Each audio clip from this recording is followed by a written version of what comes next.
Good evening and welcome to Town Board meeting of May 5th, 2026. If we could all stand for the Pledge of Allegiance. Gianna, you want to lead us? I pledge allegiance to the flag of the United States of America and to the republic for which it stands, one nation, under God, indivisible, with liberty and justice for all. If we could all have a moment of silence as we pray for the safety of our armed forces, our first responders, and all of those who keep us safe throughout the year.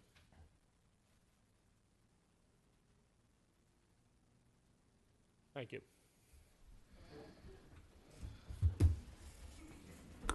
We'll start with introductions. To my right.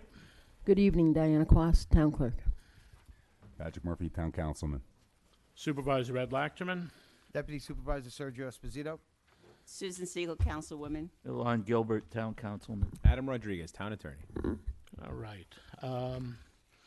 Report for Town Supervisor, a couple things. We were doing some inspection work on the pools. As you know, we're doing work at the Shrub Oak Pool, which is scheduled to open on June 20th. We were redoing all of the stainless steel instead of tiles, redoing the concrete work, the diving concrete, a whole bunch of work scheduled to be done by May 15th, I believe, at this point, about a week behind our schedule that we were looking at, but with the winter that we had, they didn't really get much out there. But Junior Lake Pool will be opening Memorial Weekend, and pool registration actually opened today. So if you haven't gotten your pool pass, you can go to the Parks and Recreation Department in the Albert A. Cappellini Community and Cultural Center, and you will be able to get your passes there. And do remember, if you're a veteran, if you're a senior, there are discounts available. Please make sure you mention that at the desk.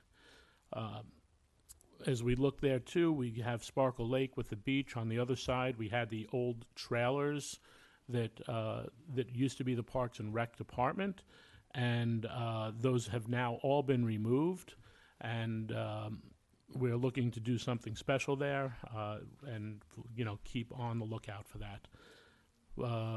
We do have also some room in the camps for those of you that have not figured out how to spend the summer for the kids. We did beef up on staffing so we can handle more kids. We did put a second bus on for travel camp, but unfortunately both buses are now full. But there's definitely room in the half-day camp for the younger ones and some of the other full-day camps. So please check in with Parks and Recreation if you're looking for something. Posters. Yeah, you could talk about that. Okay. If you look around the room, you will see posters from our Arbor Day celebration. These were done by 4th and 5th graders at our schools, and really some great work there.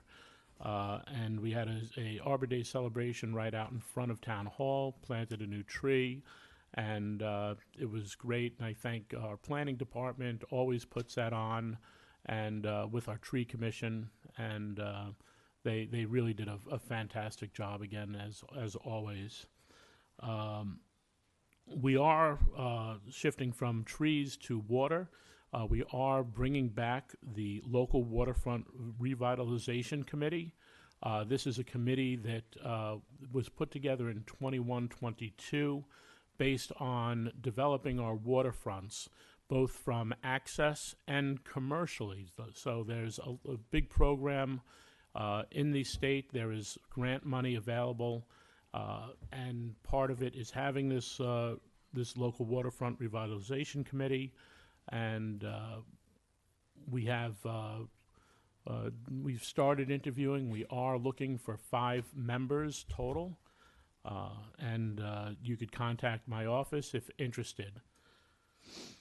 And then on May 28th, we're scheduled to have our meeting for EMS, the second meeting with the town of Cortland. Originally, that was planned to be in the Albert A. Cappellini Community Center. It looks like it is going to be here, but we will have official notice out as soon as we hear back from the town of Cortland. So that would be May 28th at, I believe, 6 p.m., Diana? 6:30 p.m. Said On- something about ZBA. ZBA on a Monday? That's a Thursday. The 28th is a Oh, Thursday. 28th is a Thursday? All right, we'll have to take a look, Why was the possible change from the, because that Magician's room is booked already. And then I'm just going to end with wishing all the moms out there a very happy Mother's Day this weekend.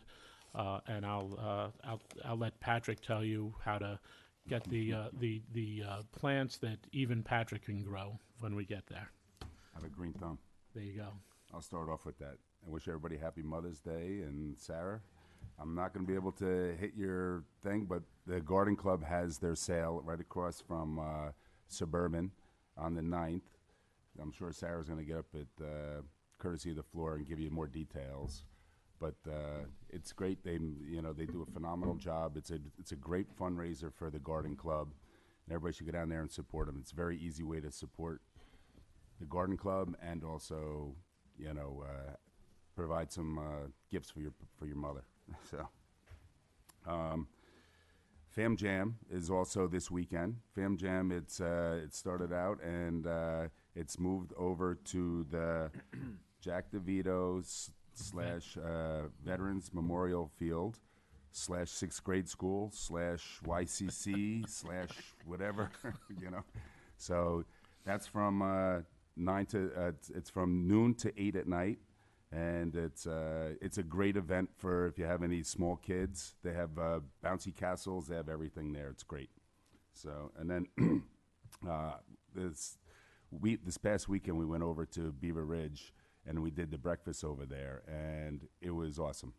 The youth council, Julian does a great job, and Liz Talbert. They mix youth council with seniors over there, and you just sit around a table and talk, and it's.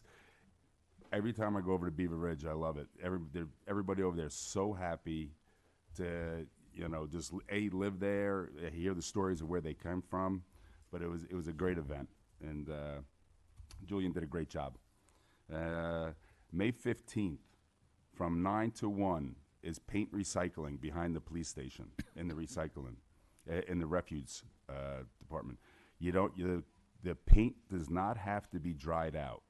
You just bring it and you put it in the bin, and it's good to go. You walk in and walk out, and it's awesome to clean out all your paint that stores in your house that you think you're going to use but you never use.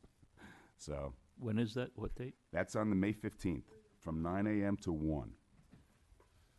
It sounds like you got a lot of paint to get rid of. I have a couple of cans. I got gallons. So, and then last but not least, always go to the library and check out their website and find out what programs they have. Yvonne did the state of the library last week, and it's just amazing the volume that the J.C. Hart Library actually goes through. In the county, it's in the top 5. It's behind White Plains and New Rochelle. We beat Mount Vernon, we beat a lot of other big towns and cities, and it's amazing just the programs that they keep pumping out there. So, and then I guess that's it. Happy Mother's Day to everybody. Enjoy the weekend. Okay. All right. Well, Saturday was a great day at Veterans Memorial Circle. We unveiled a new monument dedicated to our Revolutionary War soldiers. And that's my phone, just at the right time. Sorry about that. What's for dinner? Yeah. The monument's great. Go take a look at it. It reads, in recognition and honor of the inhabitants of the town of Yorktown, then known as Hanover, and often referred to as Crampon, who, as patriots, participated in the struggle for independence, and especially to those who served under arms, risking their fortunes and their lives to establish our great nation. Dedicated by the town board in commemoration of the 250th year anniversary of the American Revolution. It followed a parade and a reenactment down by Railroad Park We had vendors there. You know, the planning board was the lead agency here on this, right? Is that right? Well, planning board working in conjunction with the Historical Society. And the Daughters of the American Revolution were Daughters- there, and Yep. so it was a really great day. The reenactments are just amazing.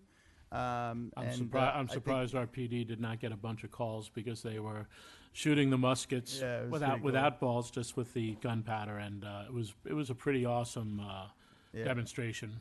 The most interesting part about it was when you were saying a few words, you had a soldier. His name was Rob Bucari. I didn't know they had Italians in the Revolution. So, They had French also. They you had know. French, but yeah, I'm focused on the Italians. You know, we were everywhere. So anyway, I found that amusing. So it was a great day. The annual Sorrentino Cup was played with the Lakeland and again Yorktown Central School baseball team, the varsity team against Lakeland varsity, the Hornets, the Huskers versus the Hornets. 44 years ago, a young son of Yorktown, Joe Sorrentino Jr., passed away suddenly in high school, and they memorialized him by having this annual game called the Sorrentino Cup. The Sorrentinos, the mom and the dad were there. Lisa Sorrentino Statler, who's a teacher in Yorktown Central, that was her brother.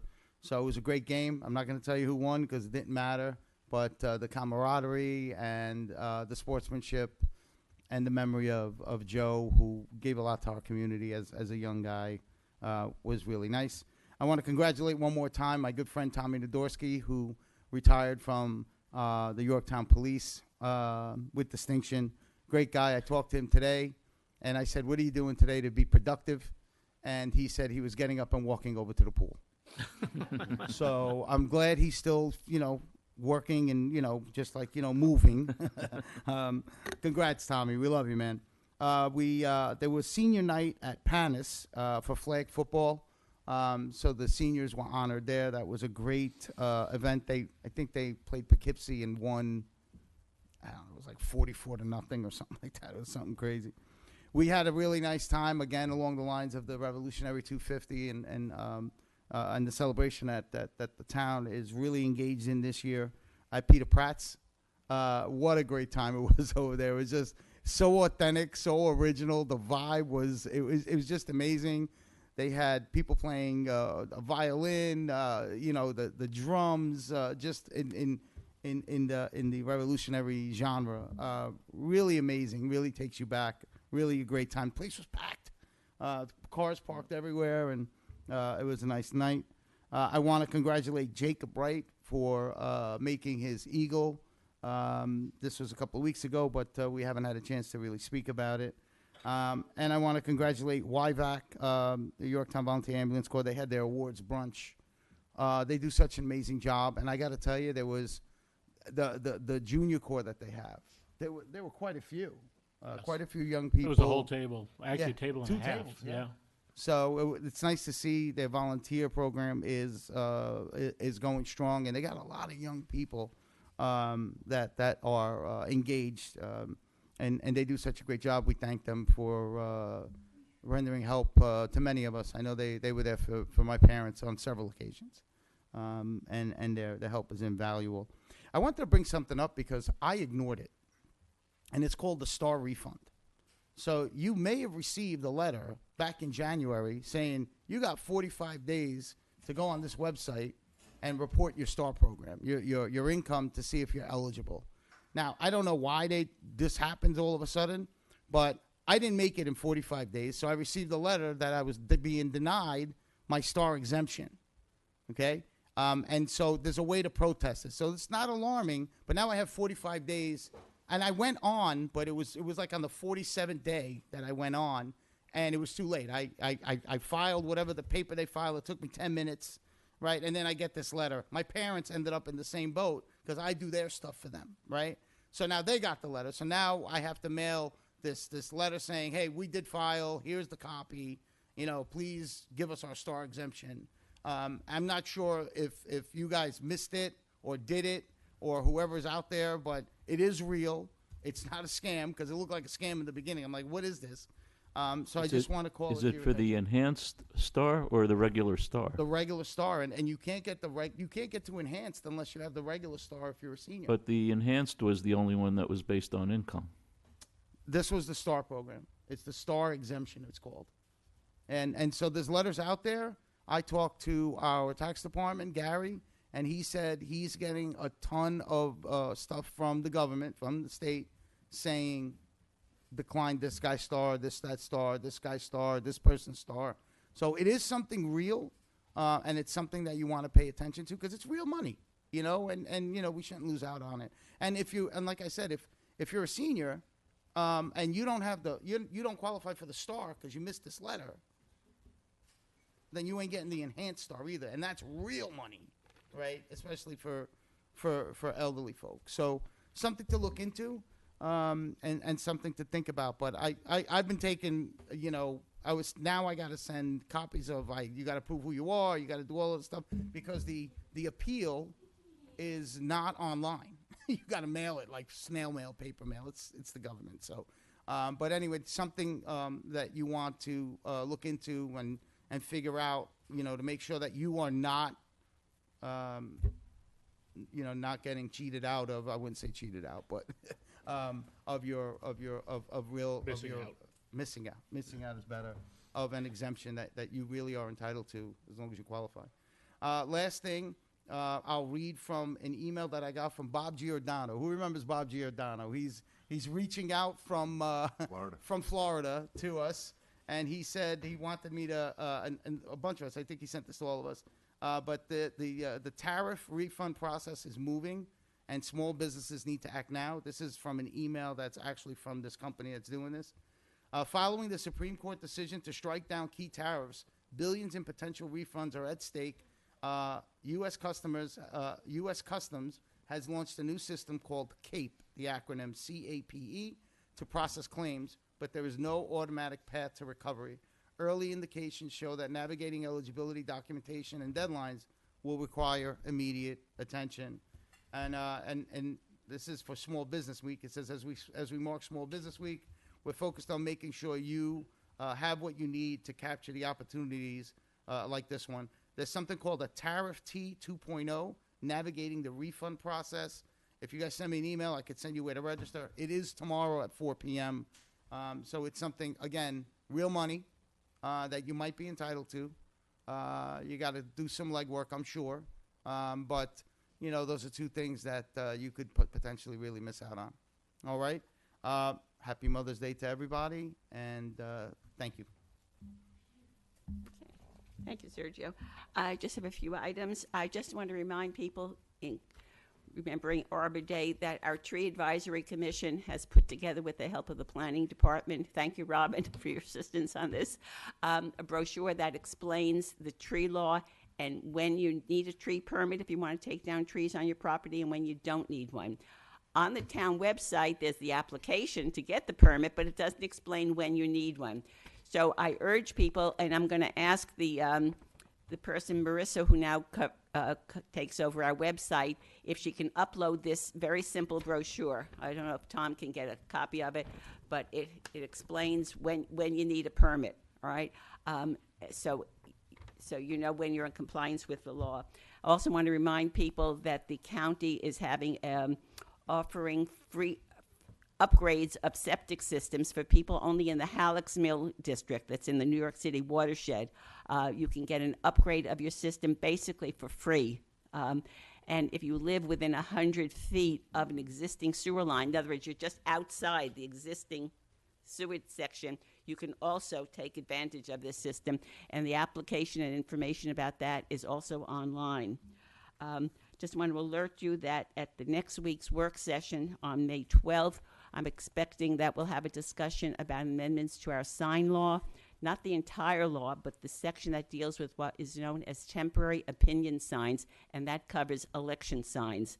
And we've had a lot of complaints each fall about the proliferation of signs, and this is a look at how we can bring that under control, so that should be next week. I've already submitted some suggested amendments to the town board. You'll notice on our agenda, we have now a new section after resolutions. It's called Old and New Business. This was meant to shorten these opening comments, and I want to give you a heads up that I have some items that I will be bringing up. Under Old Business, what's happening to the sale moratorium law, because I thought it would be on the agenda for tonight, but it's not. I also want to talk about the need for the capital plan, and also plans for some of the roads that Dave Paganelli said need culvert repairs. And also I need to have a discussion with my colleagues here about why we don't have a vote on the temporary certificate of occupancy law, where we closed the hearing. And Underhill Farms is planning a grand opening on May 16th.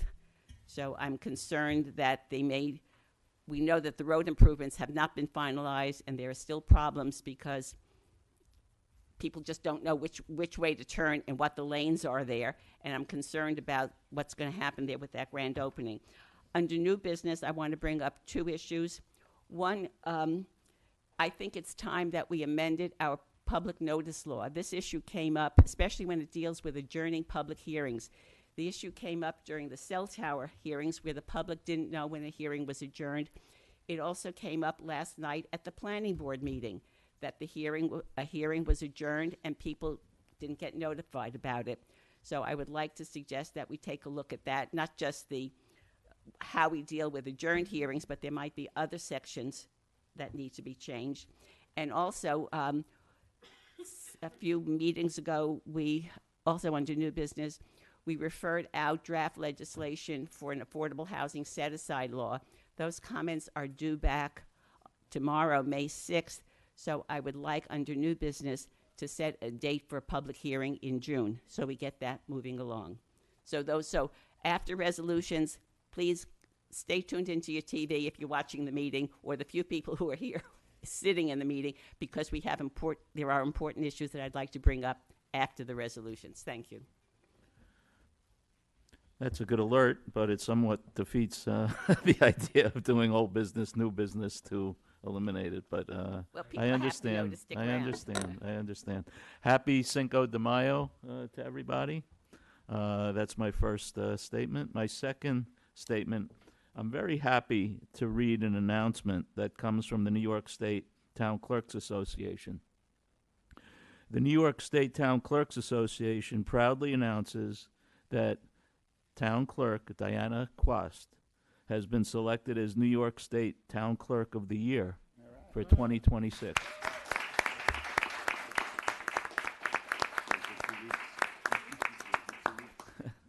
This is a prestigious recognition honoring outstanding service, professionalism, and dedication to local government.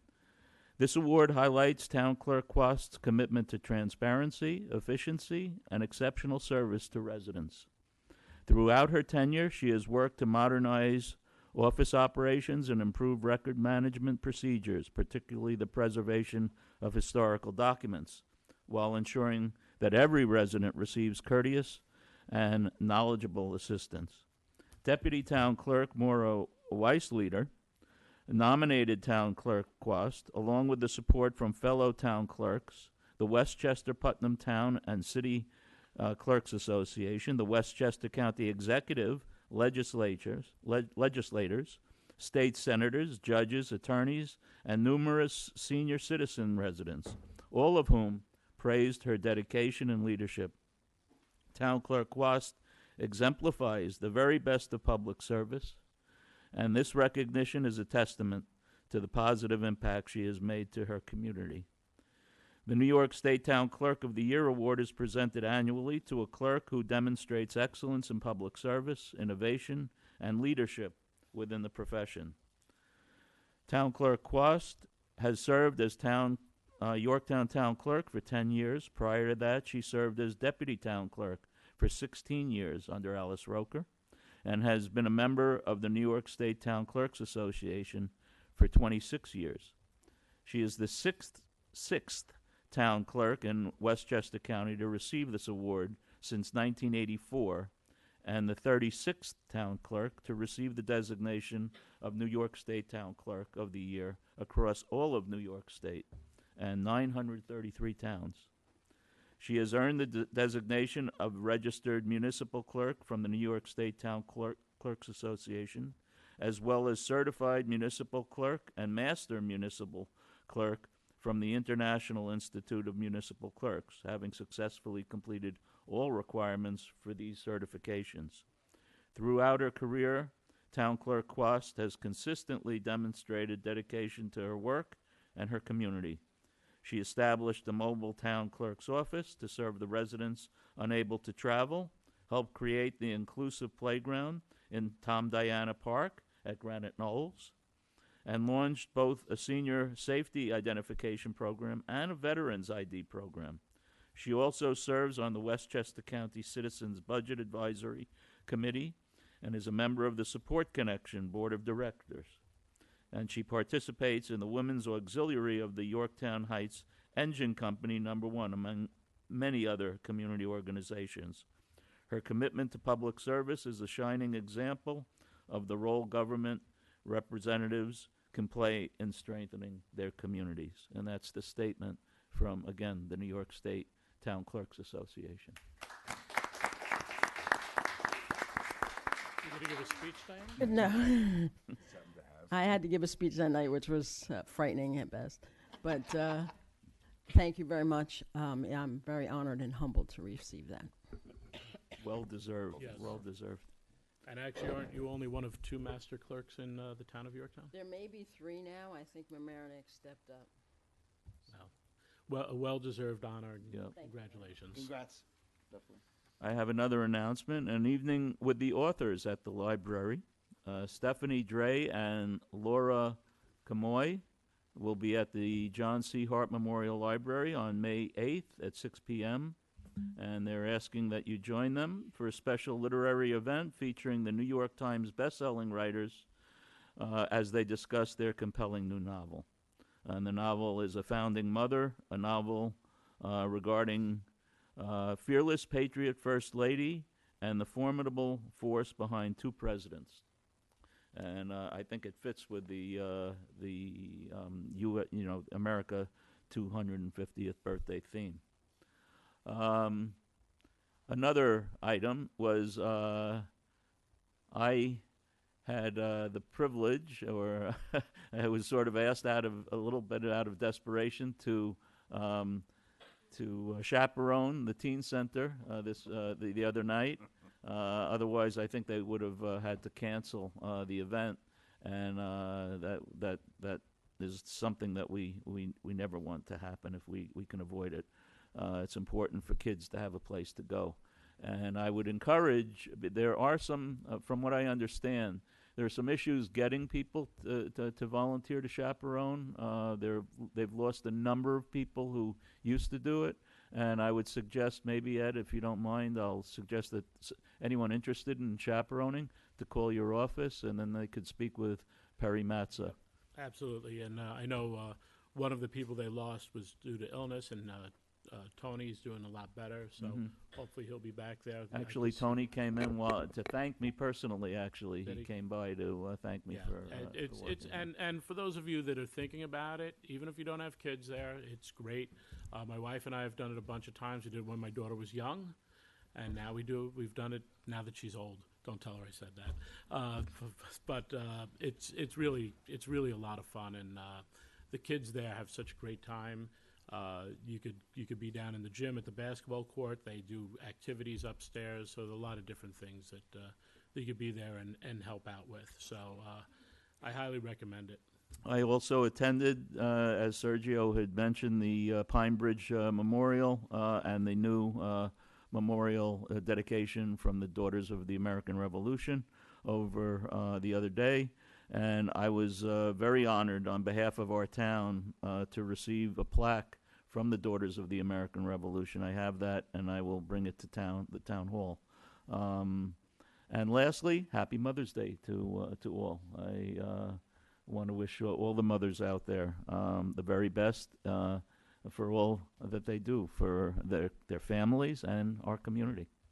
And I will say, Lonnie, you feel honored, but Tobin was not too happy with you for bringing him when the muskets were going off. Was not happy. He was not a happy camper, and but I put them in the car and brought them home. So Yeah. And I will say it was appropriate having the Pines Bridge battle that they recreated, but later the Peter Pratts did something, and I don't know if everyone knows. I know probably Mike knows because he lives right in that area.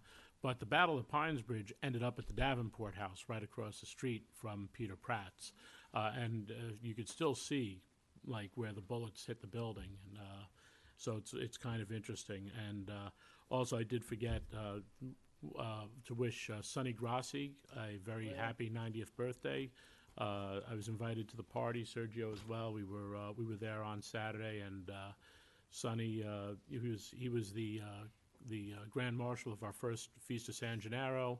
But even more important, Sonny worked with our youth and in baseball in the youth leagues, and he was also a major league scout and brought some of our people up through the major leagues. Really an amazing life, and him and Mickey wish them all the joy and happiness, and happy birthday, Sonny. Many more. yes, absolutely. Yes. Great guy. And then Susan, just so you know, they did do the restriping on Underhill again with the temporary. Yeah, the road is functioning according to DOT. That's why they turned on the lights. We're probably going to have to do a lesson because DOT has changed their light system, and that's what that blinking yellow light is. DOT does that. You could make a left turn with caution when that blinking light is on, and then they have to replace some of the curbing. They're finishing the sidewalk up through the entrance on the opposite side, and then the milling and paving. And our estimate right now is that everything will be out of there by Memorial Day weekend. So Fingers crossed. Yep. Fingers crossed, and hopefully there's no heavy rains that wash out the temporary striping, which is what happened, which Yeah. makes me more concerned about any temporary certificates of occupancy. Well, that there are are issued. no TCOs that have been asked for there. They have gotten some COs on buildings, but that's the building department's. Which ones have COs? I think that a couple of the townhouses, and if I'm not mistaken, the apartment building, but I know they They're had. already occupied? I didn't. No, they're not occupied, but they have their COs, so they All can right, get. because if Bobo's opens, then we're going to have more traffic again. I don't know if they are opening before this. That's. Well, they're having the grand opening. That was my concern. That until we have all of the improvements done, all right, that we don't want to have too much traffic. I would imagine it's more of a marketing thing for them to let people know they could start renting and buying there. Although I understand they've bought, and from what people have been buying, and from what I understand right now, it's 75% of the people that have bought there are going from Yorktown to Yorktown, just downsizing into something I'm just smaller. concerned about safety and Oh, of that's course. a concern with Yeah. the temporary certificates of occupancy. Yeah, But that's but they're not. when we deal There with. are no temporary certificates of Well, occupancy. that's the issue about passing the law. That was my concern. Yeah. Yep. Well, if we have the law now, they would have a TCO, they would pay a fee, they would have to pay a fee, they would be held more accountable because now they just have the certificate of occupancy. So they're good. All right. That's so- the issue with Yeah. passing the law. And I apologize, we were having this debate this morning, and for some reason, and I stopped at Diana's office, but she was probably at the Record Center at that time, but Well, I was meeting with our councilman. meeting with our councilman. Oh, that's right, that's where you were, damn it, I knew. But I wanted to just check where we were with that, and I thought for some reason we hadn't finished public hearing, but I asked Stand for it it to be on the corrected. agenda tonight, Yes. but we were, yeah. stand corrected on that.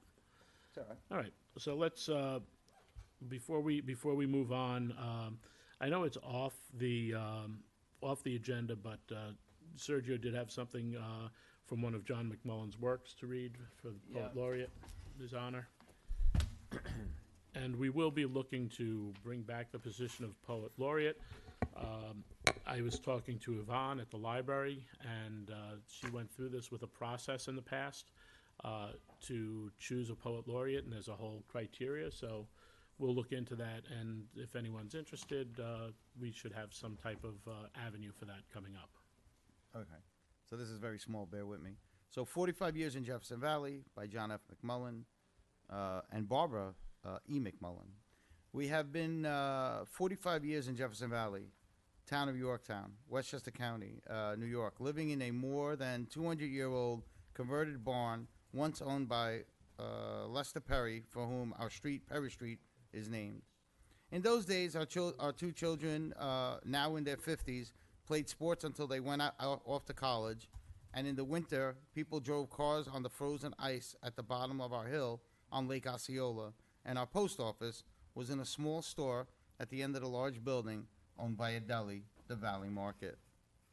It must be over 30 or 35 years since the cars ran on the ice. In fact, it must be around 20 since people swam in the lake. I believe a drowning ended it. I didn't know that. No. The post office has long moved to a much larger building at the end of a strip mall a few blocks away, and its previous location is a barbershop. The Valley Market remains. The only natural disaster in those days was a blackout that lasted a week or more. Our fireplace and blankets in bed provided heat, and a bunch of us went to Barnes & Noble with electrical strips and laptops to use their safe. Since those years, there has been a list of weirdness or difficulty in the summer. Roosters still wake us in the winter. We have snow, inches of feet. Last week, around 9 inches in 2 days. The only constant winter occurrences are the raccoons trying to get out of the cold and into our attic. At times, they have made it. Some things never change. I have been going to town board meetings under 6 supervisors and have been reading my poetry under 5 of them, but for the last 2, while I have been recovering from a broken hip, another has been reading them for me. All in all, for the last 45 years, Jefferson Valley, town of Yorktown, county of Westchester, New York, has been a wonderful place to live. There you go. Thank you, Sergio. All right. Lonnie, would you like to read Military Appreciation Month? Sure. Thank you. No problem.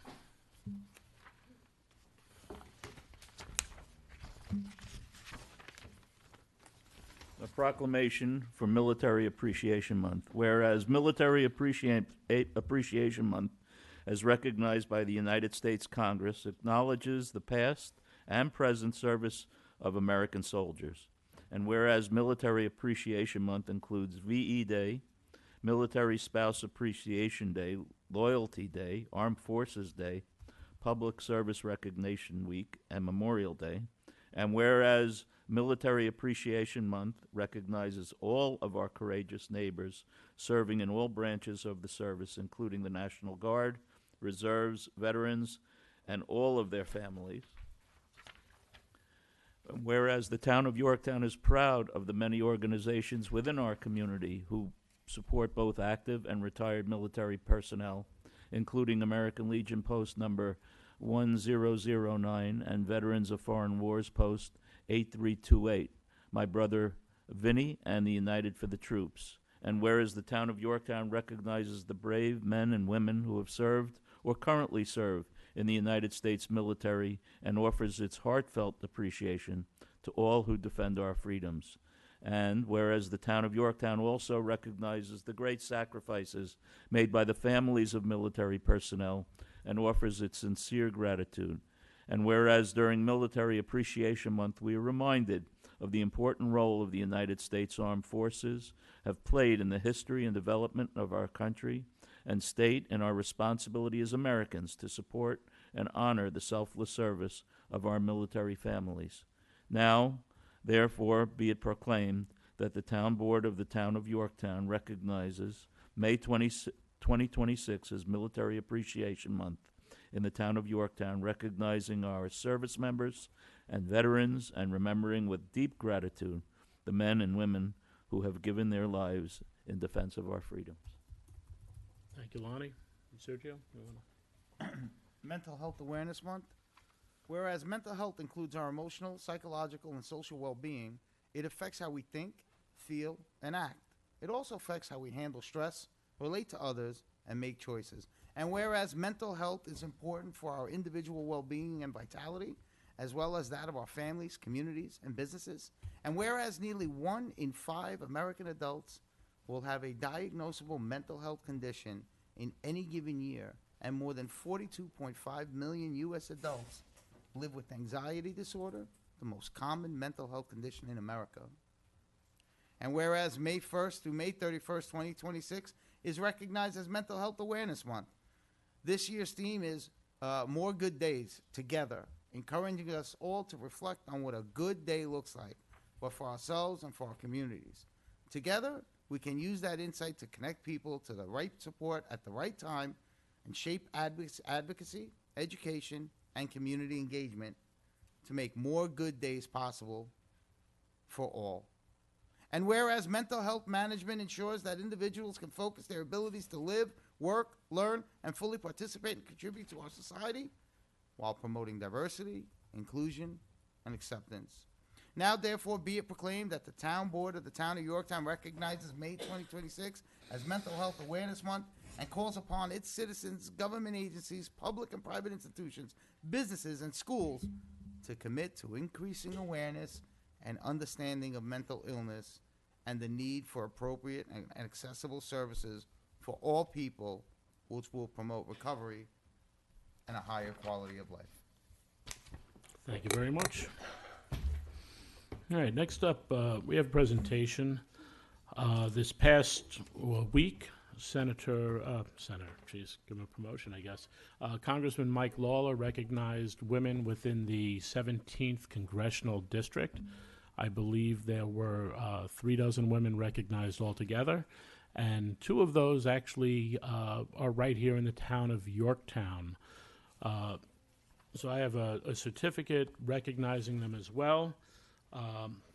First one is Anna Marie Mandara. Anna Marie, why don't you come up?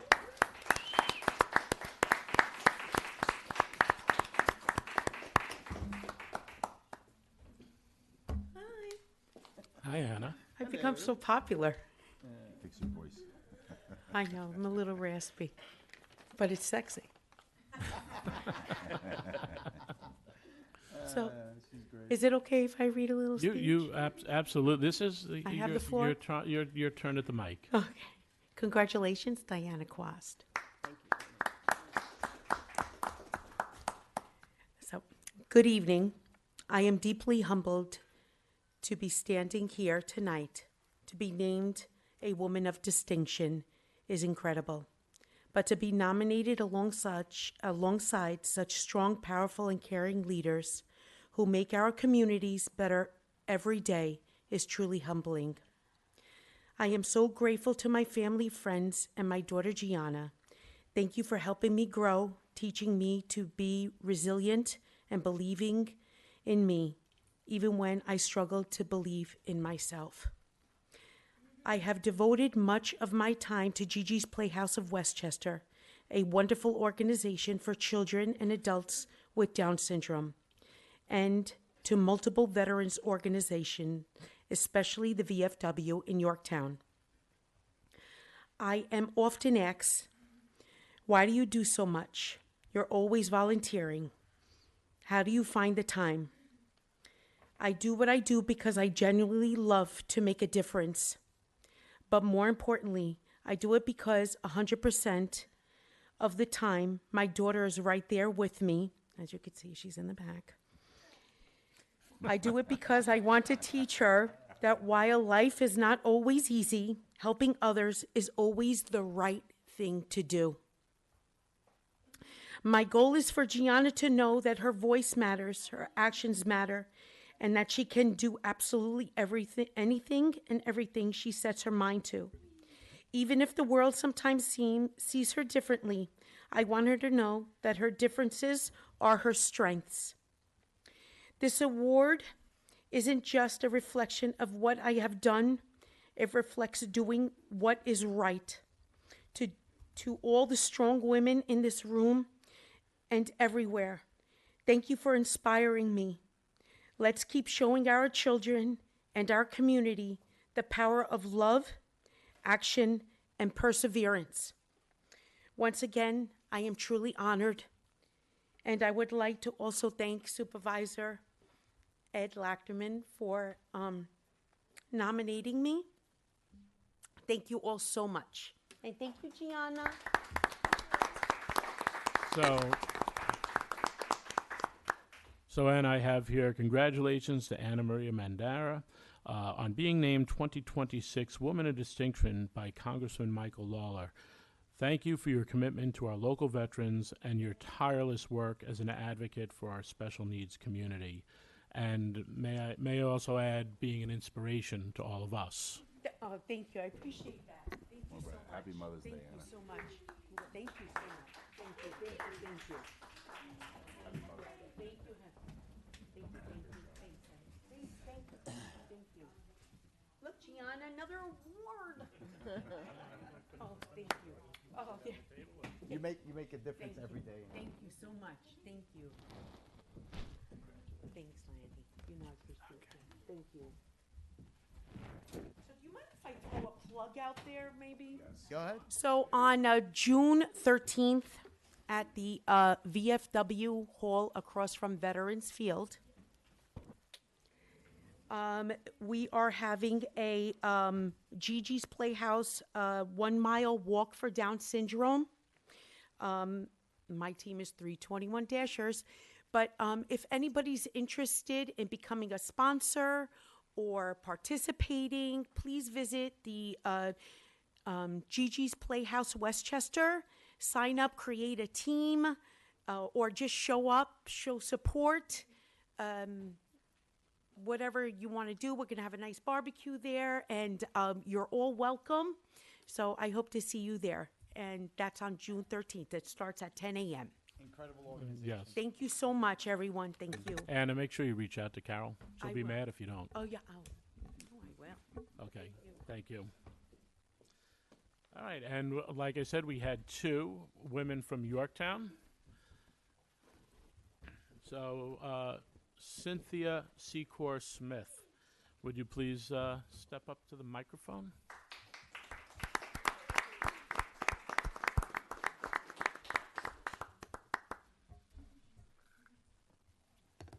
Thank you. Thank you, Ed. Thanks to Congressman Lawler for the honor. This was basically about the food pantry and about the Food Insecurity Task Force, and just a couple of bits of information about that. I think that everybody that lives in Yorktown thinks that we live in a wonderful community and a wealthy community, and they don't realize that over 700 households in the town of Yorktown live below the poverty level, and over 3,000 households in the town of Yorktown live below the ALICE level, which is a statistic that is basically people who are above the poverty level but do not make enough money to sustain basic needs. So food pantries are really important. Between the 3 food pantries in Yorktown, we serve over 450 families a week, which is roughly about anywhere from 1,300 to 1,800 people. We are very blessed that we live in a community with people who are able to give. They are extremely generous, and it's what keeps us going, but there is a real need. There are people who come to our pantry who, well, 95% of the people that come to our pantry are employed or have an income. We have union workers now coming who just can't make it because of the rising costs of everything. So my plug for the food pantries, and thank you again, Ed. I really appreciate it. Whoa, don't go far. So, look, and as you know, a lot of the clubs in town support the Yes. food pantry because they understand that, and Lions the especially. volunteers, and the work you do is amazing. It's not a a once in a while commitment. It's every week. It's being there. It's making sure those needs are met. We've had some phenomenal corporate partners. ShopRite jumping to mind Amazing. as ShopRite, the Lions, huge supporters, both of them. Sons of the American Legion, I Yes. know. So, it's great to see that. And, your leadership there means a lot to the community. It really does, because not everyone wants to step up, and I'm sure you know that. You see it every week. So we have congratulations to Cynthia Secor Smith on being named a 2026 Woman of Distinction by Congressman Michael Lawler. Thank you for all your work with the Community Food Pantry at St. Mary's to help those in need in Yorktown. And as you also mentioned, the Food Insecurity Task Force, which I know you were instrumental in getting off the ground, and I think we're looking at a little bit of a revival there too. So thank you so much for the work you do. Thank you. Simply amazing, Cindy.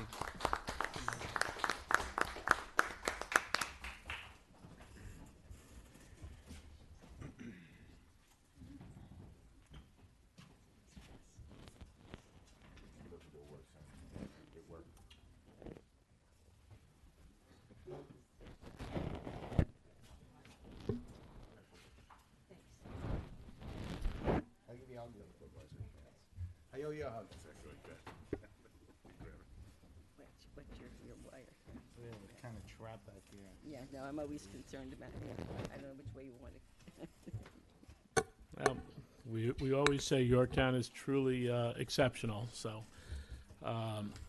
just a couple of, actually 3 people today who demonstrate that every day. All right. For personnel, we want to appoint Michael Piliero to the position of probational lead maintenance mechanic within the water department. Can I have a motion? Motion. Second. All in favor? Aye. Okay. We will now open the floor for public comment. Please remember it's 1 time up, 3 minutes per speaker. And please direct all comments towards the town board. And you do not have to wait for courtesy of the floor. You could call most of us have phone numbers on the website. All of our departments have phone numbers, emails, and please reach out as needed. So we are open for comment.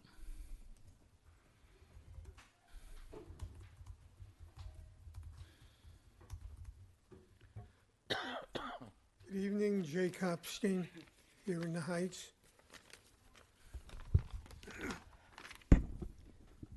The town board is currently soliciting and considering comments regarding proposed legislation in Chapter 102 of the Town Code. I am not necessarily opposed to lowercase a affordable housing as I am to uppercase A affordable housing. The real purpose of this proposed law, in addition to affordable housing, is social engineering. What is the current census of lowercase a affordable housing in Yorktown? What will be the estimated fiscal impact on the town and various taxing districts, positive or negative, if the proposed law, as currently written, is enacted? Finally, consider the following. A developer comes to the town with a proposal to build 20 housing units. The developer states and is willing to put in writing that all 20 housing units will meet or beat the 80% or 60% AMI requirements.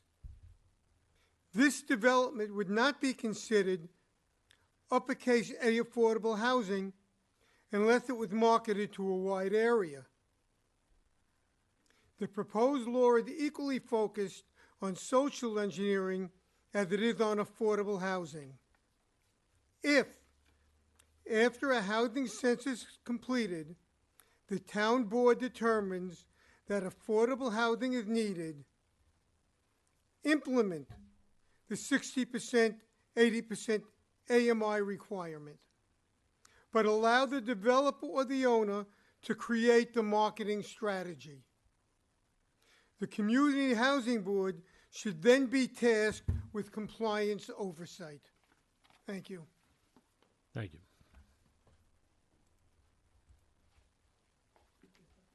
Hi, Maura Gregory, Mohegan Lake. I came up here originally with the idea of urging you to set the public hearing date for the set-aside. I was very interested to hear that one of the 2 women of distinction that you honored tonight is helping people who in Yorktown live below the poverty line or are Alice households, which is something the Housing Board has referred to explain the need that we have for affordable housing. We are no more engaging in social engineering than that wonderful woman is, trying to keep that food pantry going. So I urge you to please schedule a public hearing soon. We need it. Thank you. Thank you.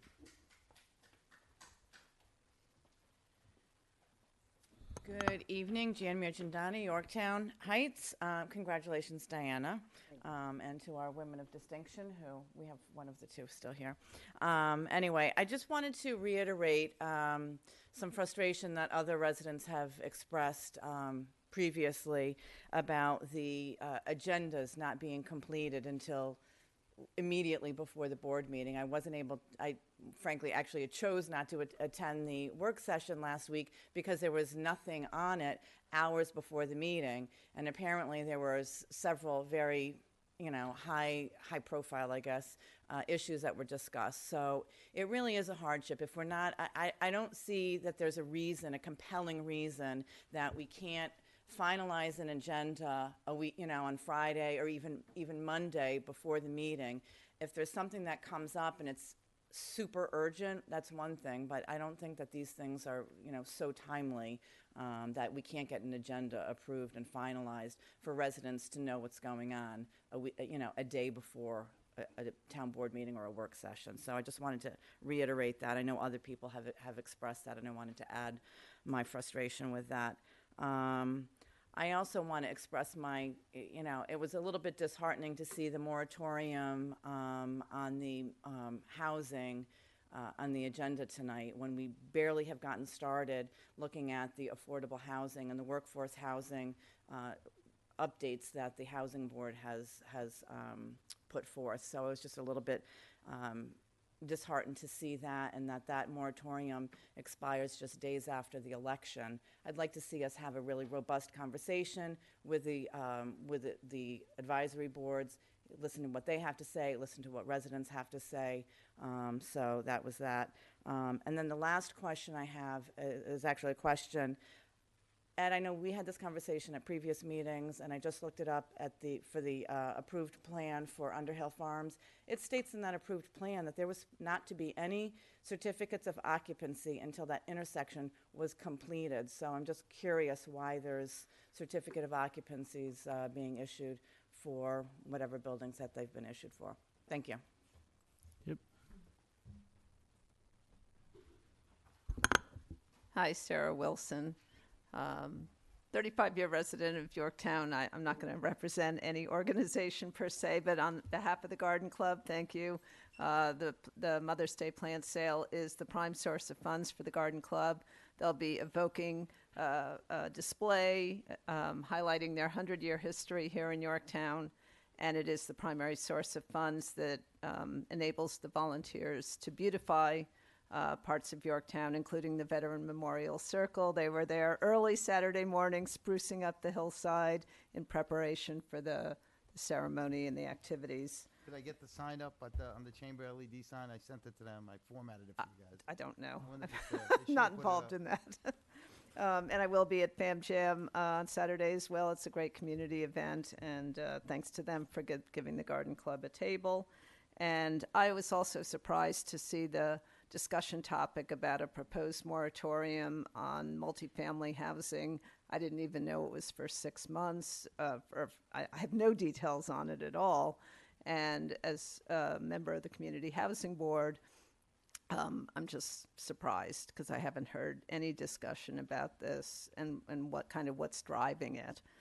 So I'll be interested to hear the discussion tonight, and I hope to hear from everyone in terms of what some of the concerns are, what some of the motivation is, so that we have a Community Housing Board meeting tomorrow night.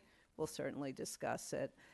And for Jay Kopstein, I know that we did put together an inventory of affordable housing that existed in the town of Yorktown that we're aware of back in our 2024 presentation to the town board. But I'm happy to go ahead and update that because it's, I think, pretty easy to update because I don't think we've added much since we put that inventory together. But anyway, we'll be happy to respond to any of the comments that have been received, and I did review them earlier today. So we're prepared to discuss those tomorrow night and then, participate and give that feedback. when we do have a public hearing. What time is your meeting tomorrow night? Let's see, we do 7. Yeah, 7 o'clock in room 26, I think it is, on the first floor of the Albert A. Capolini Community and Cultural Center. Okay? Thanks. Sixth grade Sixth school. grade school. That's all I've got. Thanks.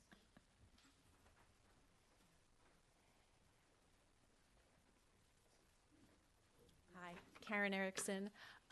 I came tonight to ask why the cell tower moratorium was not on the agenda, and I heard from Susan that I guess it'll be discussed later, because it was my understanding that it would be tonight.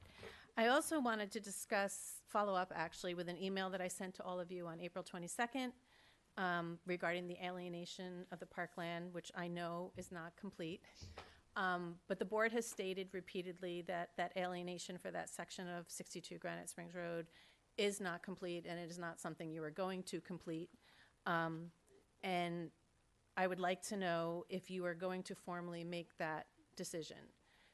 The recommendation is, when I look this up online, what to do if there's an alienated parcel in the town or anywhere in New York State, that while legislation may lapse on its own, it is the best practice for the town board to formally pass a resolution stating that it will not proceed with the previously approved alienation to line with the public trust doctrine and the transparent local government.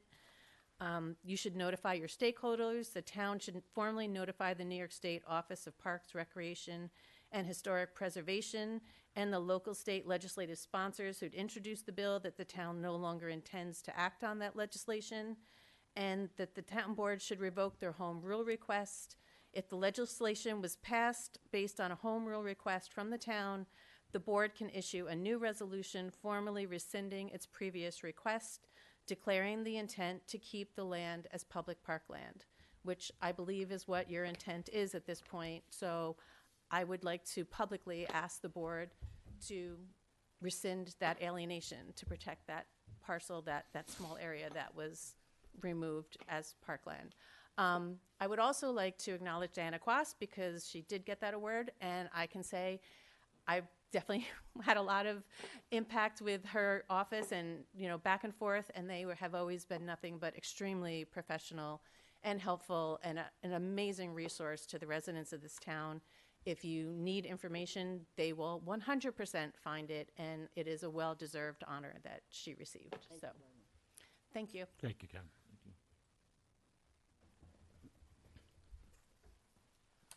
Hi, Michael Hickens, Yorktown resident. And in sort of the same spirit, we often make light of government and government bureaucracy in particular, but we should remember that what we're celebrating this year is the actual notion of self-government, the idea that we're adults, not children who need a monarch to administer to our needs. And nothing, to me, is more symbolic of this radical idea of self-government than the office of the town clerk, who puts the actual work of government in service of we the people. So thank you again, Diana, for being such an exemplary beacon of democracy. Thank you. I concur with this gentleman and Ms. Erickson, exactly what they say. Regarding... Please introduce yourself. Hi, Wendy Frank. How are you all? I'm calling... I've come here tonight. I wrote you all about on Earth Day. That was April 22nd, regarding the property at 62 Granite Springs Road, which also I know you received a letter from Scenic Hudson to the town regarding that, not only adjacent to the oldest farm in Westchester, but also serves as a crucial connector between Stewart's Fruit Farm and the Halleck's Mill wetlands. Both permanently, we asked that it be protected. Its only access point lies within an environmental sensitive, narrow wetland buffer directly adjoining a Class 1 wetland in the New York City Wetland Shed and Amawalk Reservoir. And if you cross the Whitestone Bridge and go to the Queens Museum, Yorktown and the wetlands is prominently displayed in the panoramic in the Queens Museum, this wetlands. So what I'm asking is, because this wetlands also is connected to the town of Yorktown, our water system serving 36,000 people, and there was a recent article by David McKay Wilson and regarding PFAS in our drinking water. So this is a vital piece of property that should be preserved, and that even Paul Moskowitz came here and said that the property and his board that he sits on wished that the property be preserved. We also, I wanted to, besides preserving the piece of property, in other towns, you don't get a 3:43 p.m. resolution crafted prior to a 7 p.m. meeting, and that's what happened on March 10th. I looked this up, City of Yonkers, if you do a resolution, it has to sit on the town, well, not the clerk there, they have the town, the mayor, the clerk there, for a day. So I think we need to look at our laws, because it's not ethical to do business at 3:43 in the afternoon. I should not be getting a text from my neighbor, they're going to vote no. And I said, how do you know that? And he's like, oh, it just got released. So as another person pointed out, if you have a proper agenda that's properly posted in a timely manner, I should not have to find out at 3:43 in the afternoon that you're going to vote no. And it also doesn't enable people to properly review the resolution. So I think you should look into that, because it's not ethical. Thank you very much. Thank you.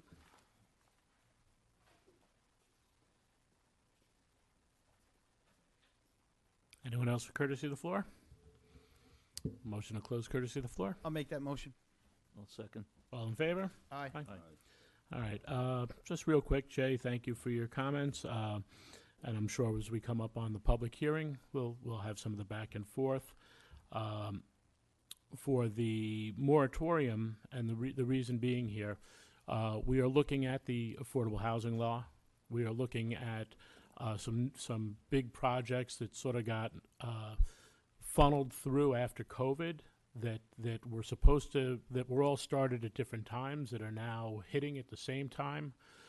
So we think it's, in lieu of both of those, it's probably pretty important to pump the brakes a little bit, make sure we're going to, whatever comes up on affordable housing, we are able to look at. There are still people that are interested in developing some land, and I think it's appropriate that we see that, not that I don't trust them, but it's the old saying, trust but verify. Let's verify that the work being done on the intersections, on the different areas, are actually going to work. We'll have two fairly big projects hitting, one pretty big with Underhill. I'm really convinced that that they've done a great job with the traffic just from driving the road. I know the roadways themselves, when the markings came off, were a little scary, but now that the curbs or the old curbs are cut out, the new curbs are being put in, the road's wider, probably by another 18 inches on the south side of Underhill. I think that that's really going to be a great factor, and I know I haven't had to wait more than one traffic light coming down in recent times. When I used to commute into Yonkers and then come back, I would be waiting 3, 4, 5 lights sometimes to get through. So it's really sped that up quite a bit. But we also have Garden Lane coming up. That one was, went through the process, and the planning board, actually, I think, when I first got on the town board, so that's been a long time coming. I'd like to see where that goes, and I think it's pretty appropriate for us to, say, let's slow down a little bit. There's not much in the pipeline right now, and it gives us a good time to reset and see where we're going. The agendas, I'll talk with Diana to see what we could do to speed them up. We do get stuff that comes in late. We've been trying to speed up our department heads on making sure. There are some resolutions, although they are usually like personnel or transfers, budget transfers that come up. We try to have the other ones on the weekend posting, the Friday advance posting. But, you know, Diana, I know, sent me something like 2 o'clock today, 2:15 for the final approval when she had gotten everything. And we do work at getting it approved and out as quick as possible. So we'll see what we can do to speed up a little more and see where we go there.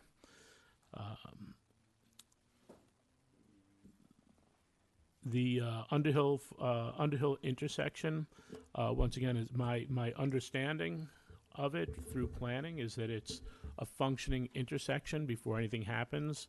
There may be some things that need to be completed, but that is all going to be completed this month. But it is, according to DOT, as they said, they would not turn on the signalization until it was functioning properly.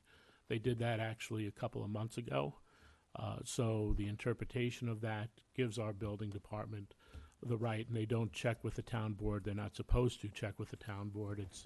It is justifiable by building code, and they sort of have the final say in that. They answer to New York State more than they answer to the town board.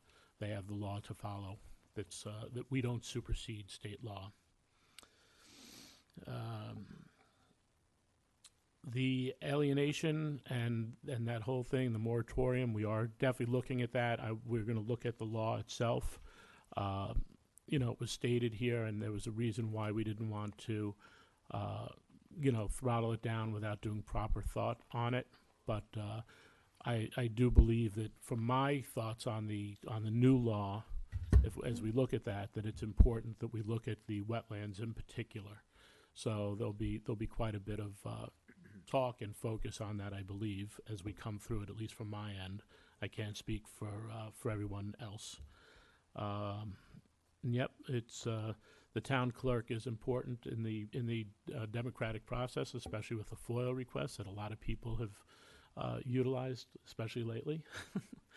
But you know, all of government interacts. Hopefully, we have a government by the people, for the people in general, and I think our town offices are really doing a great job in where they're at.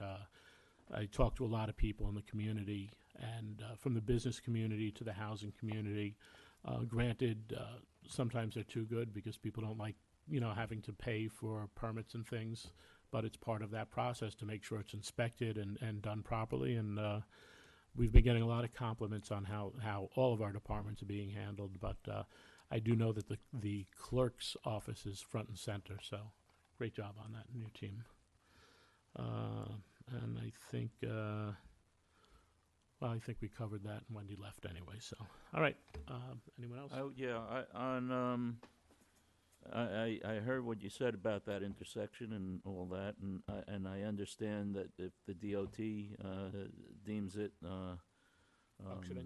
functional, that's one thing. But and you say that we can't override the state law, but I think it still should be up to the planning board who approved the site plan. The planning board signed off on it too. I didn't have. Okay, that's I didn't know. The building department reaches out to planning and. Well, you said that the building department didn't have to reach out. Well, but they don't have to reach if out they to reached, us. If they reached out to the planning board and they got approval, that's another. That's part of our process in town, Lonnie. Okay. Well, I think that the building department has to read the site plan approval resolution, and it's up to the building department to make sure that the applicant has complied with all the conditions. And if, I don't know the exact wording of the planning board approval, but if it said all of the road improvements have to be completed before the CO is issued, then obviously not all the improvements have been completed. So that's what the planning board said. This is not the first time that, whether it's the building part, it's the town board, more than a year ago, changed the site plan requirements that said there should be 4 pedestrian intersections. That was the planning board's requirement. It's the town board, when the town board went out to bid for the improvements, that the town board then changed it to the 2 pedestrian intersections. And frankly, the planning board was kind of surprised and caught totally off guard when they did that. So it's not just the functioning thing, and you may say it boils down to semantics, but the planning board resolution, and when I get back tomorrow morning, I will read the actual wording, you know, that it said all of the road improvements have to be done. I had something. Yeah, go ahead. I would also suggest, getting regarding the agendas. I think that look, I've been in the role of supervisor. And I understand the issues involved in getting agendas out.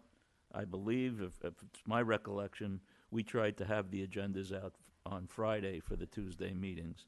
And I would suggest that it be the rare instance that items be placed on the agenda on the day of the meeting.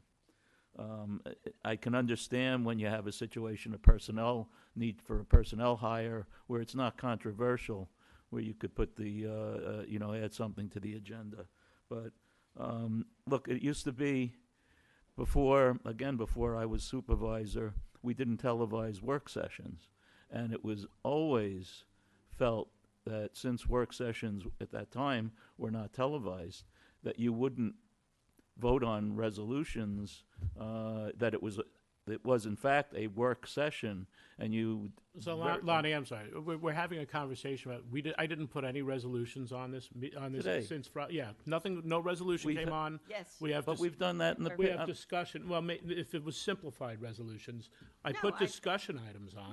No, I think the resolution, I didn't see the one about the site plan for site plan consultants. I'm just suggesting that we avoid doing that. I do try to avoid doing Okay. that. I don't want to put anything on the same day that we're going to be voting on. Right. But I do think it's appropriate that once I did my research, if we want to have a discussion on something, this is the place. There's no vote. It's a discussion item, and we could get that, and we could have that, and people will be able to hear the process, which is what we've spoken That's what a about work at this session table. is about. Exactly. Okay. That's fine. Yeah, no, I agree with you 100%, but we're going down a rabbit hole on something Okay. that's not there. All right, Today. I have some comments. One, I support your comment in speaking as a former supervisor about the late agendas. I didn't get mine. You're shocked and disappointed and frustrated as the public. I am frustrated as a town board member that I didn't know until after. Actually, I emailed Cindy and I said, please, can I see an agenda?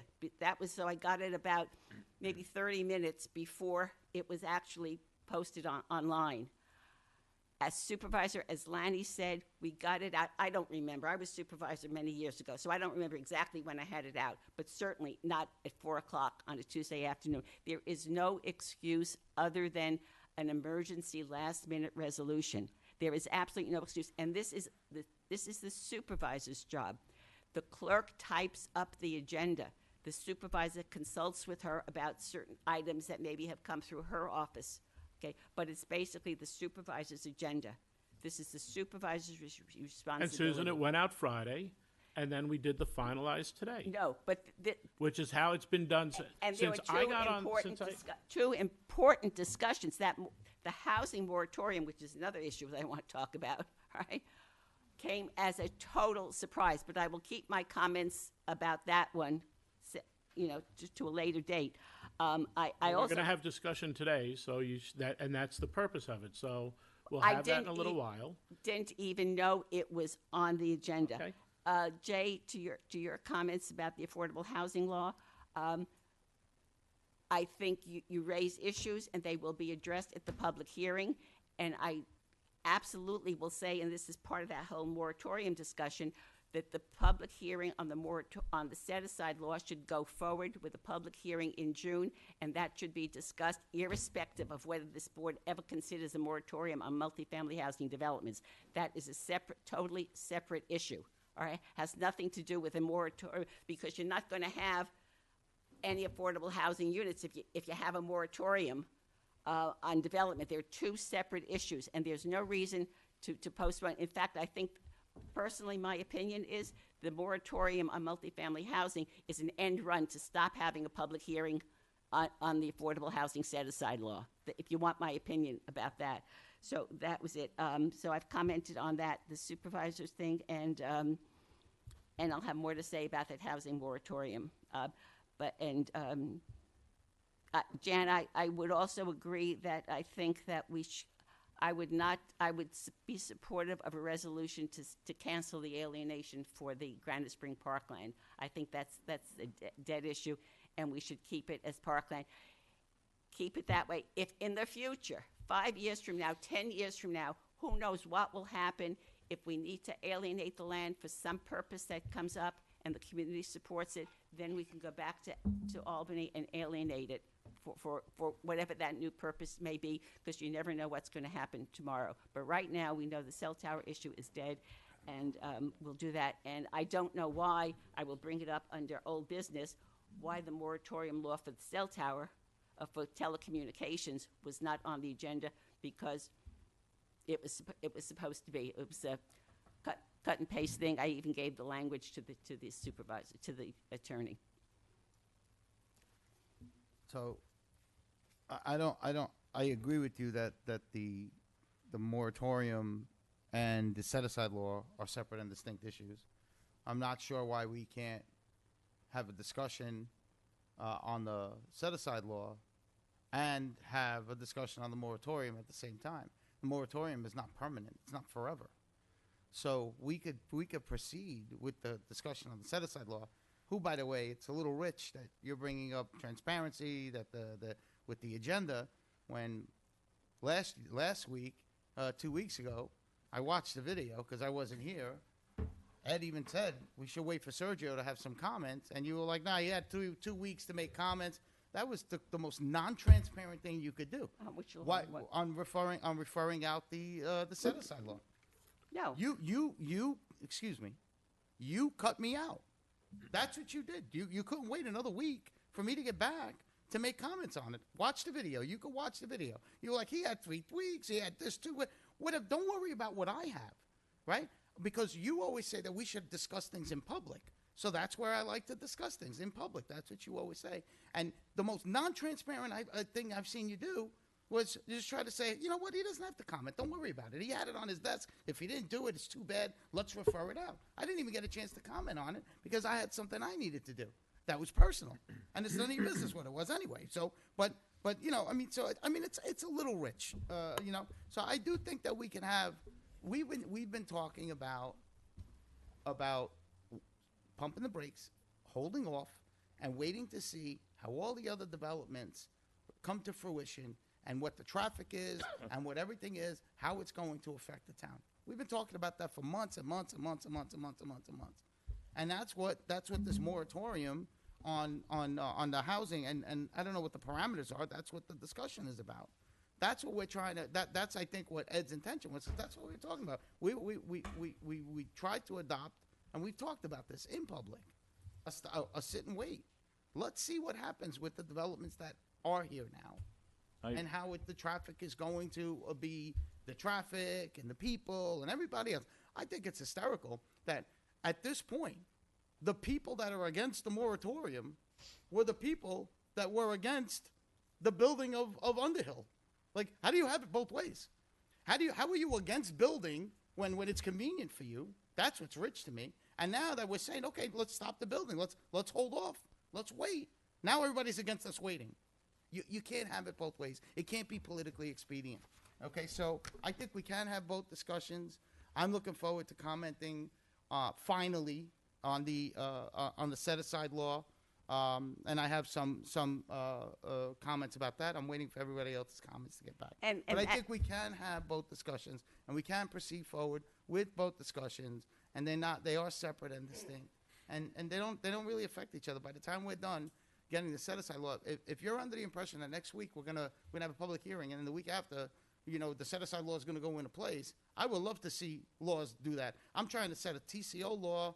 I'm trying to do a Knox box law, which are very simple things, and they're taking months. You know, so I don't see how you believe that this is all going to happen in a week, and we're trying to do an end run. It doesn't make any sense. Karen, I do agree. We decided that we weren't going to do it there.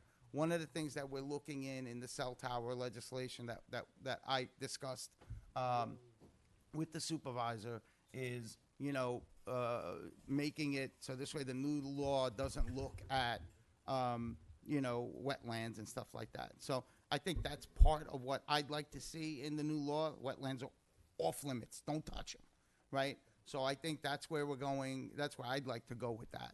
I don't know about everybody else, but when the discussion comes up, we will be discussing, and we are actively pursuing it. But we have a lot of stuff going on, and we're trying to get everything done. And you know, I know it's when somebody wants something, it's never fast enough, like the set-aside law. And when they don't want some, it's always too fast. So you know, it's called political expediency. I'm not for it. Thank you. I just want to respond to your comment, Sergio. I don't know what you're talking about my being. Watch the video. No, not transparent. This board voted to refer out following the typical procedure to vote. We had a proposed local law. The town board had an opportunity to discuss it. They decided to refer it out to the committees. Those referrals are due back tomorrow. So my position is we need a public hearing. Public hearing is very different from a discussion. We're going to have a discussion whether we want to proceed to have a moratorium on multifamily housing. The Affordable Housing Set-Aside has been following the typical procedure. We had the Housing Committee draft the law. It was reviewed by the town attorney. It was submitted to this town board. The town board had an opportunity to say, yeah, let me refer it out without commenting, without deciding whether they were for it or against it, although clearly I made my position known. I was for it, all right? But we could reserve, many times the board reserves its comments on proposed legislation until after we get back comments. That's why we need the public hearing in June. And I'm glad that you said that the public hearing for the set-aside law is separate and distinct from a potential moratorium on multifamily housing. But I was in no way shutting you out, trying to be lack of transparent, and I do resent that you're trying to accuse me of that. And I resented the fact that you did shut me out, because when the set-aside discussion happened, Ed suggested that we wait for me to get back so I can make some comments before it gets referred out. Because typically, when you do follow the process, we make comments on what we'd like to see referred out. I didn't get that opportunity. In fact, the only person that was against waiting for me to make my own comments was you. You could have, Okay, you could all have, right. you could have provided I'd comments. like to speak in Get onto public, just discussion? like you Yeah. always I'll say. bypass You my say we have to comments. have it in public.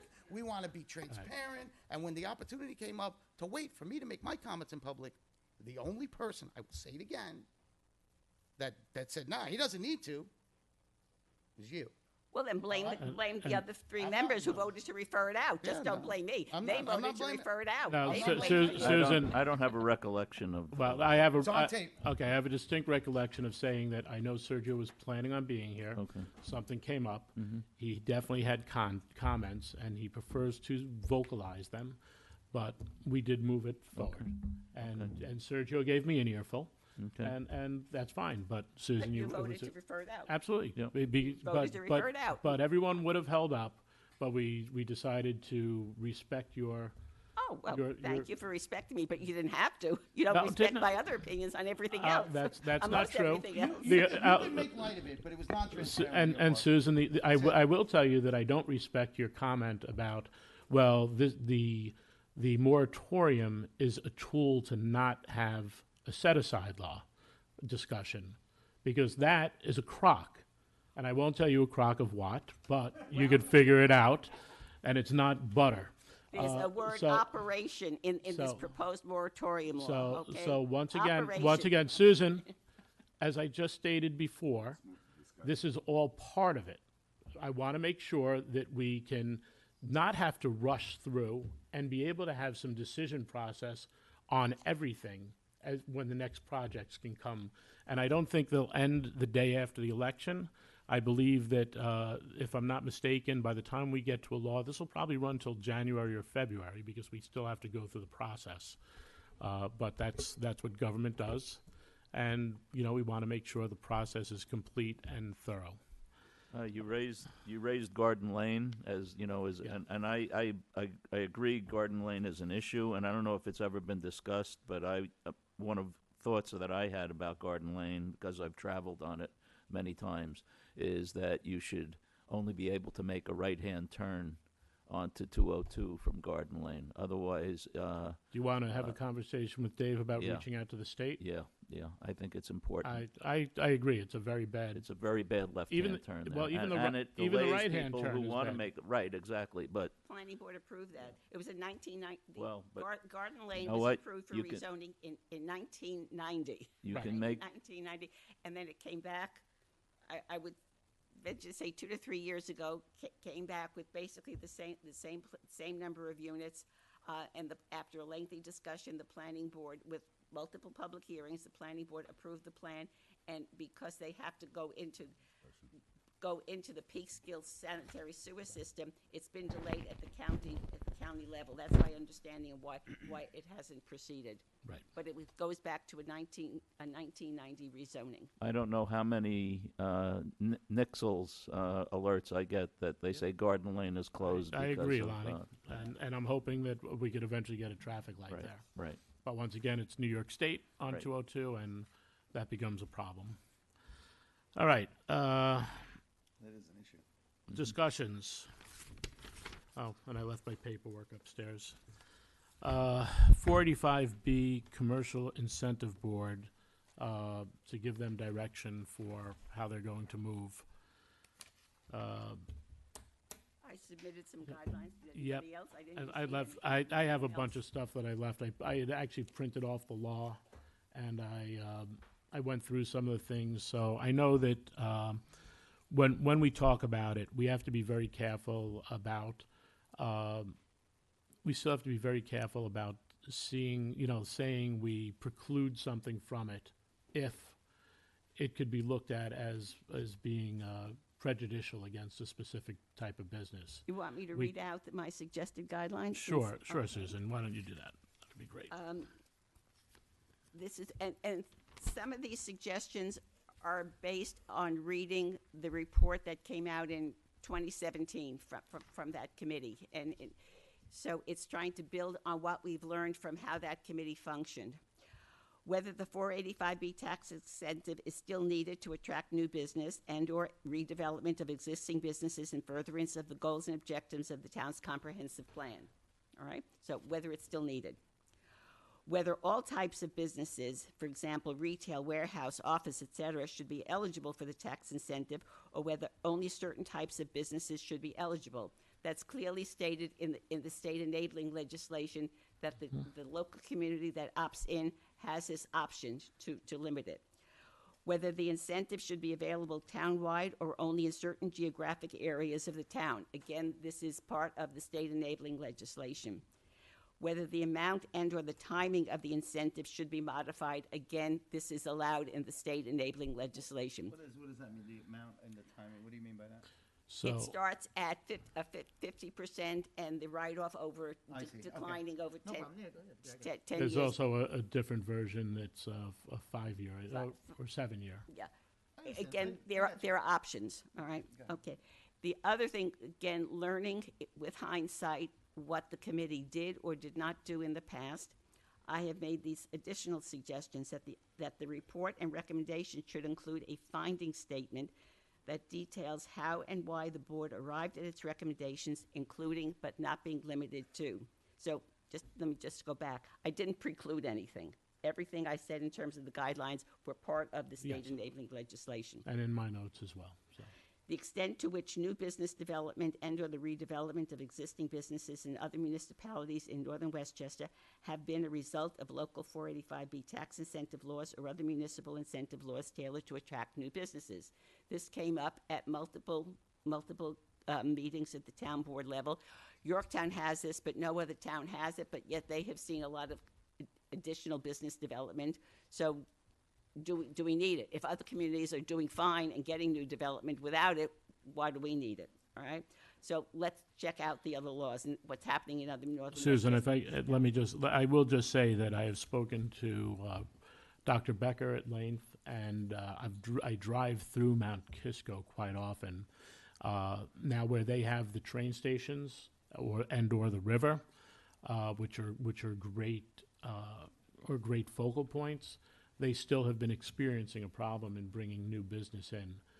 Mount Kisco in particular has quite a few places boarded up that used to be, part of a bustling area in that downtown by the train Well, station. I think that's part of So- our whole changing economy. Right, I- but the flip side is they say to me, what are you doing that's bringing business and giving you that revitalization? So it's definitely something they could look at, but I think that every municipality has different things to offer. And, train stations are a great offering, as are riverfronts. So we need to, and that's one of the things about the waterfront revitalization. We could hopefully bring stuff around that, but, they could look into it, but I don't think that's the peg that you hang your hat on. It's in this. one factor. It's one Mhm. factor in terms of what they're looking at. They have to look at Yorktown, but they also have to look at the North and Yep. Westchester, which is the competition for new development. Okay, a review of existing commercial properties that have the potential for redevelopment. What? I think you skipped two. A review of existing, a review of existing vacant land in Yorktown zone for commercial use and their development potential given current zoning and other land use regulations and factoring in the current and anticipated demand for additional commercial space over the next 5 years. Yorktown is mostly developed and we have very little vacant land that is zoned for commercial use, right? So we have to consider that. So again, we're looking at new development on vacant land or redevelopment of existing sites. A review of the existing commercial properties potential for redevelopment, a review of building permits for commercial projects, both new development and redevelopment for the past 5 years, and the total increase in assessed value of the completed projects. What are we talking about? We're looking to get added assessed value. Let's see what has happened from the developments that we have had. A review and analysis of the impact of tax certiorari settlements in the past 5 years and the potential impact of pending tax certioraries. Again, that's a very related issue to new development and the whole assessed value That's why situation. we're thinking of putting Kim on. All right. Oh, no, not thinking, we did. Yeah, all right. No, right. A review of the 485B tax incentives that have been granted to date, including their tax impact on the town, the Yorktown School District, and the extent to which the incentive factored into their decision to locate in Yorktown and redevelopment of commercial properties. Let's look at, for example, Tractor Supply once was coming to Yorktown, and then they moved to Somers. I think you said that they had an existing building there. So let's find out who talked about coming to Yorktown and didn't come to Yorktown. We just need more facts, not just opinion. This sounds great, let's do it. If we're giving away potential tax revenue, let's do it based on some facts and some sound reasoning about why this makes sense for Yorktown. A review of available literature on the effectiveness of municipal tax incentives to attract new business, a list of the people who have been interviewed by the committee. On what basis did they make their findings? Who did they speak to? What did they look at? These are basic things when you're putting together a report. All right, and a list of other resources used by the committee. So these are my guidelines. I would also recommend that we set a deadline for the committee to come up with this report. I know that they're volunteers. They're all eager to start working. I was disappointed that you said they weren't going to start until the end of May. But I think we should give them a deadline so they don't meet just once a month or once every 3 weeks. Let's get this thing done, all right? Let them work it out. We've got some members there, and these are my suggestions. And also, I think the town board, by the law, appoints the chairman, and I'd like to recommend that Kim Penner, our former town assessor, be appointed chairman because she's got the most knowledge about business development and assessed value and tax certioraries and all those related issues. So I agree with a lot of these points. What I don't see here is a subjective look. So I would like to add a point in there. I don't know how we would phrase it, but a subjective look at how. I mean, I know we're looking at it. Some of these points look at the negative. How much did we give away? But I'd like to see how much we've earned as well. So that, but that's not in here, Well- right? It was conveniently left out. No. And then I would also like to, Susan. I'm sorry. It's there. Go ahead if you'd like to speak. Go ahead. Go ahead. No, to analyze the 485B incentives that we've already give granted. Okay. That's the gains and the losses. I didn't omit that. And received. We see, gains So and we'll losses. put yeah. that in there. And I'd like to see a subjective look at the increase in business, how much revenue potentially we did earn. You know, Ed made a good point. People are asking, why is Yorktown booming? You made a comment. You said, well, the economy has taken a turn. And so I think, you know, you have to pivot. You have to pivot when the economy's booming, and then when the economy takes a turn, like you mentioned, you know, you have to pivot, and you got to figure out a better way to get people in it. So I'd like to see. I know what you guys are all this fact-based. I get it, but there's also a subjective portion of this that the board needs to look at as well, the ICIB board, and I think that needs to be added in there as well, and plus a couple other points. But Okay. but I mean, some of your points are very good. Yep. And I think it's important also to break out the point, you mentioned the school tax. The schools have the option to join it or not, and Yorktown did, Lakeland didn't. I don't think it's coincidental that most of the growth was in the Yorktown school district. But I just looked at one property in particular, which was the Lowe's property, and the first year before they built the Lowe's property out, the school tax was $5,800, I think. The first year of the half tax, it was over $27,000, $26,000 or $27,000, which is 5 times what we were getting pretty much, and really makes a huge difference. So if you look at that expanded over, I think we have 9 properties that have picked it up. In the school tax alone, those businesses are bringing in over $1 million and giving absolutely 0 children. Now, what's also nice. Jan is wrecking the place. A tree just fell. Jan, did you get a permit to cut down that tree? Jan, she gets here, she wrecks the place. Come on. I think that was one of the winners, yeah. Go ahead, Ed. I think she did it on purpose because we were So speaking. that's it. You did jump. That was pretty funny. So, I'd love to have them also approach Lakeland with some of these numbers and see if they'd go in, because there's still a lot there. Like that whole Acme lot, we're getting the work done there finally on the old tire center, but that's a prime property that would fit into this. And it's funny because when they let the property go, I think that's one of the key components of them going for a certiorari. It's like, oh, well, look at our property. In fact, the improvements at the Acme Center, while it looks great, is not going to affect their assessment much, or if anything, because of the decline in the property. So we're not responsible for the decline, but people do tend to try to utilize that for certiorari's, and unfortunately, the courts don't care when we say they let their property go. They give them a certiorari because their assessed value is down. So there are a couple different things there, but Sergio, you're right. It's what has it brought in, and then the intangibles. And these are the things that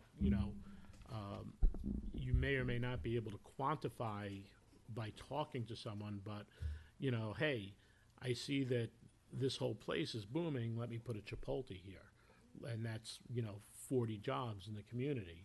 And let me put a Paris Baguette here, which is another 35, 40 jobs. And let me put a Dollar General here, which maybe is another 20, 25 jobs. So we've seen quite a bit of influx to the point where these malls are filling up, where they were desolate. I know, Lonnie, you and I took a lot of grief over this, and even had arguments about what we thought the most effective thing to be. It's nice going through that Giuseppe's parking lot and saying, I can't find a parking spot. Of course, I heard it from Carol because she had to go to the UPS store with a bunch of stuff to return, and she was like going off on me about it. I'm like, hey, take the Giuseppe shuttle. But so, and the other thing about setting a deadline, I agree with you, but the criteria, the 9 points that you set forward, each one of those points, it's going to take a volunteer board 6.5 years to come up with all the reports and stuff. I'm exaggerating, but I don't know what your deadline is, but you know they are. Well, that's- a volunteer that's for board, us, So too. we have to kind of be conscious. Look, of that, I'm that's not, it's not like a state law or something that says you have to have your report in, or else you don't get your star exemption, or something like that. Yeah, But it right. gives them a sense that we would like to see this report done within 6 months, all right? It think that gives might them be a reasonable. deadline. And if people volunteered for the committee, all right, I don't think they volunteered just to sit and just blow smoke, just- at every meeting. When I hear- when They I hear- volunteer and they should do some work. When Do I research. hear something that you're very passionate about, you're like, yeah, we should have the report like Tomorrow evening. yesterday. Well, we've been discussing. So that's what I'm afraid of. I agree with you. could go back in my minutes and see how long it has taken us from the time we decided to have the committee. It took forever to get the board to agree to have the committee, and then how long it has taken to get this committee appointed. Well, that's only because we've been standing, we sleep a lot, and, you know, we were sleeping, so when we didn't get to what you wanted, so now we're getting criticized for it taking too long. I'm So we gotta sorry if I sleep like less. to see things getting done, We okay? promise- I have to apologize for Su- my Susan, progress. Susan, gonna many, apologize many for sleeping. people, many Can we do people. this? Can we adopt this? Do you have anything that No, you I want to wanna- take Do you out? mind? Time out. Do you mind if Lanny says something and I can say something? Okay. It's not about you guys all the time, You sure? okay? Yesterday. Go ahead, Lanny. Hear Thank any you, Pat. suggestions from you? Enough. I'm not, and again, Ed, I'm not challenging you, but I don't know about the timeline with Lowe's. I don't know whether or not Lowe's was approved and it was going to happen without the 485. It was. That was my understanding of the history. So we would have gotten double the taxes. I think it was still Costco when everything got approved. It wasn't Lowe's. In any event, well, you know, And Costco back that's then. an They were issue. coming to That's an Georgia. issue that can be looked at. That could be looked at to see if they were, you know, if. And I don't have much. I think most of the suggestions are good suggestions, and I'm okay with it. And I also setting a time frame. I don't have a problem with either. These are people that have volunteered and they've stepped forward, and I give them full credit for doing so. But they, you know, you step forward, you expect to do the work. Absolutely. So that's fine. reasonable Yeah, Well- yeah, and I think that's Not let's cut right. everybody No, out like not you just did. Say, exactly. "All right, let's adopt this Right. without Pat making any comments or Yep. you making any comments. Yep, Then yep. Expensive. These are the things that you know. Yep. 6 months we need to reasonable? listen. 6 months I don't know, reasonable? we're gonna have a I- discussion. Okay, about Pat. Thank you, Lanny. Yeah. So I have just a couple comments. I agree. We're here just to give the framework for the committee. Yes. We're not making decisions tonight, as you know, you might hear, but we're not. We're here to put together a framework, and part of that framework, you know, I like to see a holistic view of the revenue that it potentially brought in, the jobs it brought in, you know, that and all the other miscellaneous stuff that goes along with it. It's not just black and white, you know. And when I ran 3 years ago, there was over 400,000 square feet of commercial space vacant.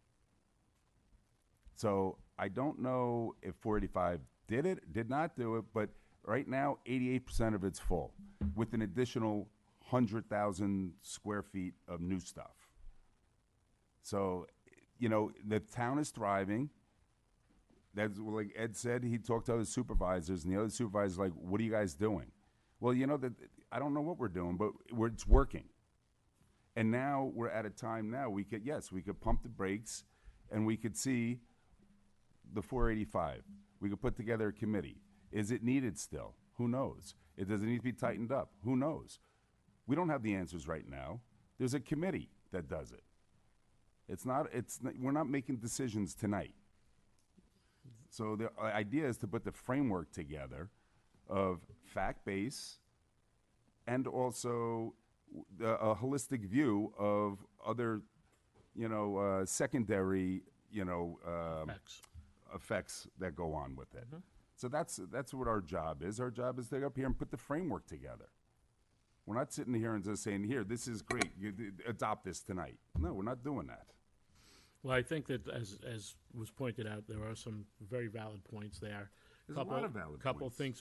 couple things missing, and as for the time it takes, you know, there've been many people who come to the podium and say, "You should volunteer for your town. You should get up here and volunteer. You should get up here and volunteer." But the people that come through to volunteer are not equal to the people who got up and say volunteer.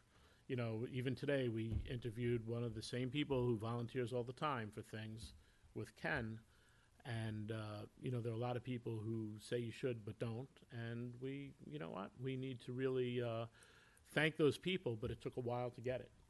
You know, and Susan, you can't can't go out and exercise your Second Amendment to try to wrestle people into the boardroom to come in and join up for something, because you're not going to get the results. But we're where we are now. We have a full board. We've chosen someone, if she accepts, to be the chair. She'd be perfect, by the way. I agree with you on that. Yep, that's one of the reasons I asked her to consider participating, and she will, you know, I think she will accept. I've already spoken to her about it, and we'll be off and running. I think 6 months is a reasonable. I'd like to see actually a shorter time, but I'll. Six months. Well, but you're also It could easily be. remember, you're going to be looking at July and August, which are vacation months. So. Listen, they need to have this report on our desk by Monday. Yesterday. Yeah, yesterday? No, we can't do yesterday. No. Yesterday was yesterday. You know, people. Tomorrow. Let How me about the just next say, discussion? people criticize government. Come on. Government takes forever to get things done. Maybe in Washington, maybe in Albany, maybe in White Plains. I sat at this desk for 2 years and sat at the desk upstairs, and I could get things done, okay? Local government can act, and it can act much sooner to get things done in this community. And Susan, with I've been leadership. criticized today about putting stuff on too quickly, and now I'm being criticized for not moving quick enough. But look, this is There's too much the building, pace. there's not enough. This is Slow it down, this don't is slow this it is down. the pace, and We can get things done. I will make sure that our transparency is there, that our public has a chance to speak, and that we really move forward in the right direction. And let me just say, when we talk about the volunteers and how much time they can do to gather all this information that I'm saying that they need, and I think you agree that they need to gather information, Yeah. I regret that this board did not select one member who volunteered to be on this committee, who would have been a, quote, a workaholic type person, who would have gone out and gathered all this information and shared it with the rest of this board, whether they agreed with what he Susan, wanted or a not. majority of the people did not think he was appropriate for it. It's done. We found some really good members. Time to move on. I just You've want to make brought- I that know point. it's a fourth time you've made it, All right. and we're good. I'd like to move on to the next discussion, which is a proposed moratorium on multifamily housing. I already expressed before, but I'll reiterate. I think that we've been speaking about it for a while, saying what should we be doing, you know, to make sure that these infrastructure changes are there, what other changes need to be made for fire safety, EMS, do we need, you know, more policing? There have been quite a bit of issues brought up, and as I was thinking more and more about this over the weekend, you know, we were working on getting the road restriped here, and I want to see where we're going, and I think it's you know, a good way also to hopefully bring the new affordable housing law along, to see whether it's going to be set aside, whether it's going to be density, what works best, and then to move forward with that in there as the next group of development comes in. As I would suggest, as long as it's been mentioned, as long as it doesn't affect the discussion on affordable housing, I'm fine. The other aspect, and I agree with you in this regard. I mean, again, this is the first time I realized we were going to be discussing this, but I'm fine with the discussion. I can, you know, walk and chew gum at the same time, at least today. Just learn. But a perfect example that I've always been concerned with, and I've raised it when I was the supervisor, and I've raised it courtesy of the floor at different times. For example, when we put in the housing over on 202, there was Alice and I worked very hard to as we sat down with the planning with John Tegeter at the time and with engineering to discuss issues of whether or not at that time our infrastructure was sufficient to handle that development. And ultimately, it was approved by engineering, and but those are serious issues. We have aging infrastructure. We have aging, our sewer plant. I mean, they're functioning and they're doing okay. I'm not sounding any alarms, but we have issues. We had issues with generators, all sorts of different things that the town has to, keep in mind. In the water department. So, I don't have as long as the purpose of this is to, like you say, pump the brakes a little bit in terms of what developments are going to be approved. Let's make sure we have the infrastructure to handle them. Mhm. So. Honestly, I'm going to go, Susan, because we never get a word in. Go ahead. So, I I sort of agree with Lanny on that. I said, I'd like to see the developments that are out there. Let the dust settle, let the traffic settle, let the infrastructure, let's battle test the infrastructure, the water, the sewer, all that stuff, and see what it comes out to. And this is not the first time we did a moratorium. We did a sewer moratorium. We did, we've done other moratoriums for 6 months. It's standard stuff. So I'm agreeing with you that, I don't think it's a big, 6 months is going to fly by. We're right through the middle of summer. And I'd rather see a couple of the projects come to fruition and be finalized and see where we're at before, we start investigating other potential jobs. You're right. We've been talking about that for a while, that, we needed to stop and take a breath. Take the scenery in, yeah, so. Okay. Susan? All right. Maybe we have to look at what we have and what we need and where we're going in infrastructure. But didn't we just appoint a committee to look at a comprehensive plan and say, where do we need to tweak it? What do we need? Do we need more of this, less of this, where whatever? Why don't we hear from what that committee is doing? In fact, I was going to send Robin an email and say, can you give the board an update on what that committee is doing? I don't know if it's premature or not. That's one point, that comp plan committee is looking at these very issues. That's number one. The second point is, if you think about any future multifamily housing, it's all going to come as a result of rezoning, all right? I don't think, I could stand corrected, and Robin, correct me if I'm wrong, but I can't think of any parcel of land that's there now that's zoned for multifamily housing that's not developed. I don't think. Part of this, Susan, and Just it's not can I- here. Well, but that doesn't mean that it won't be redeveloped. No, but what I'm saying is the town board controls rezoning. But what I'm saying is, you could have existing developments that are demolished, and you could build multifamily without a rezone. Doesn't mean that. If it's not zoned for multifamily housing, they couldn't zone that. If we took the AMS property that was commercially zoned, we rezoned it for housing. We did the overlay law that rezoned Underhill Farms. We did the Toll Brothers was rezoned. Susan. When the town board didn't want the Shrub Oak plan up at Barger Street, when they were coming in for housing, the town board kind of, had one or two little discussions and said, we don't like it, go away. They disappeared. Another proposal has come in for rezoning that was shared with the town board, I would say a good 3 or 4 months ago, and has never even come up to an agenda. I don't know what happened, but somebody told the guys, go away, we don't want to hear from you, or whatever, they disappeared. But if the town board is concerned about a multifamily project, it's going to involve rezoning, and this town board can say to that applicant, go away, we're not ready, we're concerned about the infrastructure on this road or sewer or water or whatever. Come back to us maybe in 6 months when we have more information. So we do not need the moratorium because we control the zoning. If you read the thing that Adam sent out earlier today, it's not just multifamily, and my mistake that it wasn't on here properly, but it's also subdivisions over 6 houses, because I think that's where we could get hit too. So it's subdivisions and multifamily. So you're talking about single-family houses? Yeah, well, that, a subdivision would be single family, yes. So single family. subdivisions, which wouldn't come to the town board, would go directly to planning.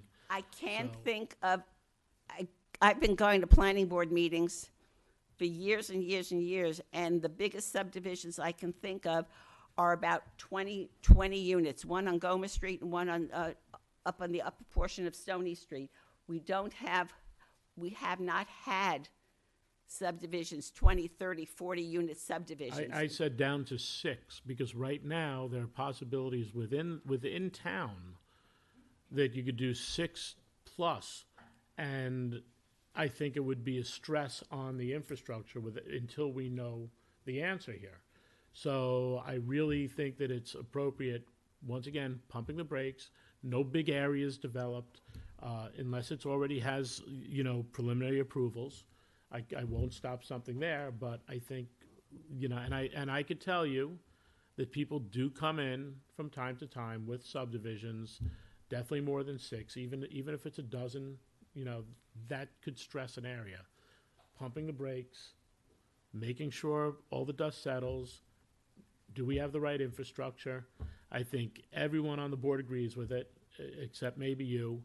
I'm not saying we automatically approve these subdivisions or site plans, but if it's a subdivision is coming in for single-family homes on land that's already zoned for that, then it's up to the planning board and the seeker process to say the infrastructure can't handle it, whether it's water, sewer, traffic, whatever, it can't handle it, and they will not approve it, or they will approve it with the condition that the infrastructure be improved, the way they did for Toll Brothers, which has a sewer problem, and they did that. So the planning board can control it if it's strictly up to the planning board, or the town board can control it if it involves a rezoning.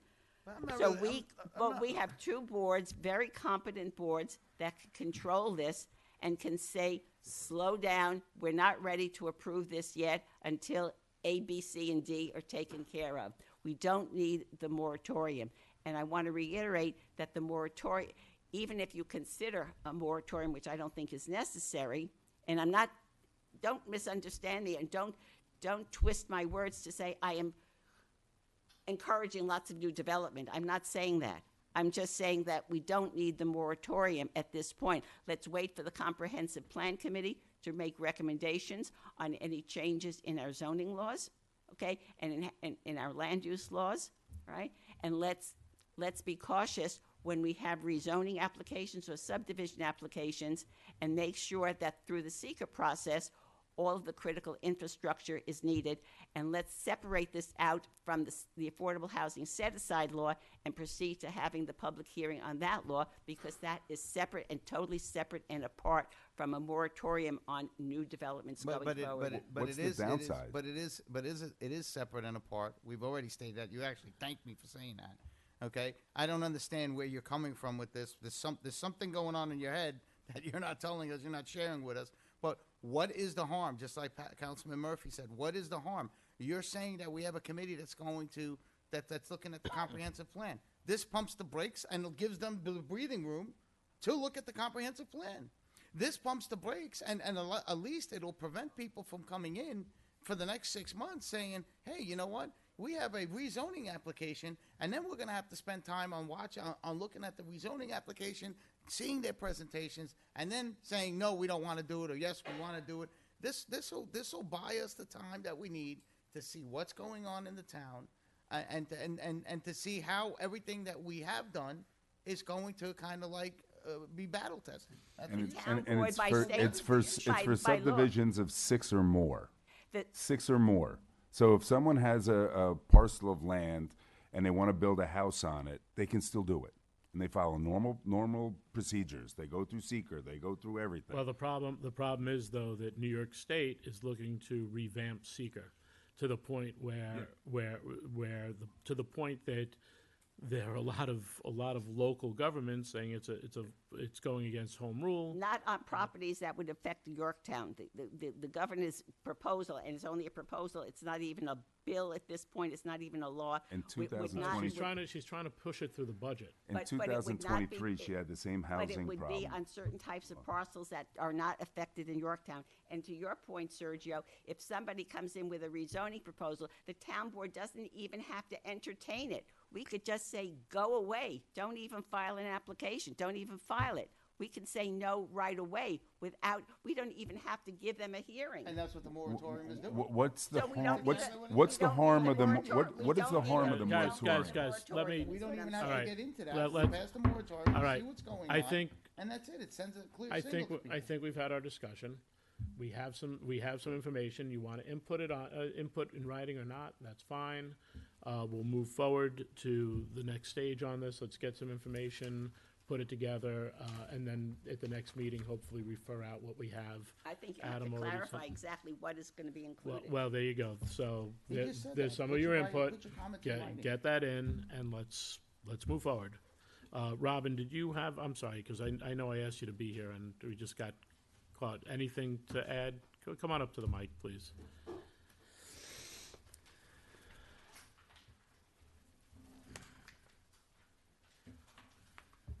I would just say that it's not uncommon to have a moratorium when you're doing a comprehensive plan update. And while you're here, I know you guys. Did you have the meeting today, or were you not able to without Aaron? No, we had a meeting today. How did it go? Where if you guys moving forward in the process? I know there's a lot to go through, taking it step by step. I'm sure. Yeah, we're going through the plan, the policies and goals from the previous plan, working through it. Yeah, we're kind of going back and forth just because certain people aren't always at every meeting, but we've been meeting every 2 weeks. Okay, so you've had 3 or 2 so far? 3, I think. 3. Okay. Do you have any sense of timing as to when you might have a report? Did you have that tomorrow? Next Tuesday. I thought you brought it. Did you No, bring it? no, I was typing back there. No, but we need a schedule, and we're gonna set out a schedule I for mean, that, it's yes. helpful to have a schedule and to have some end goal in sight. It keeps you focused. Yes. All right. It helps you get rid Did of you know John. That's how we got the comprehensive plan done in 2010 with a schedule. Well, we hired her.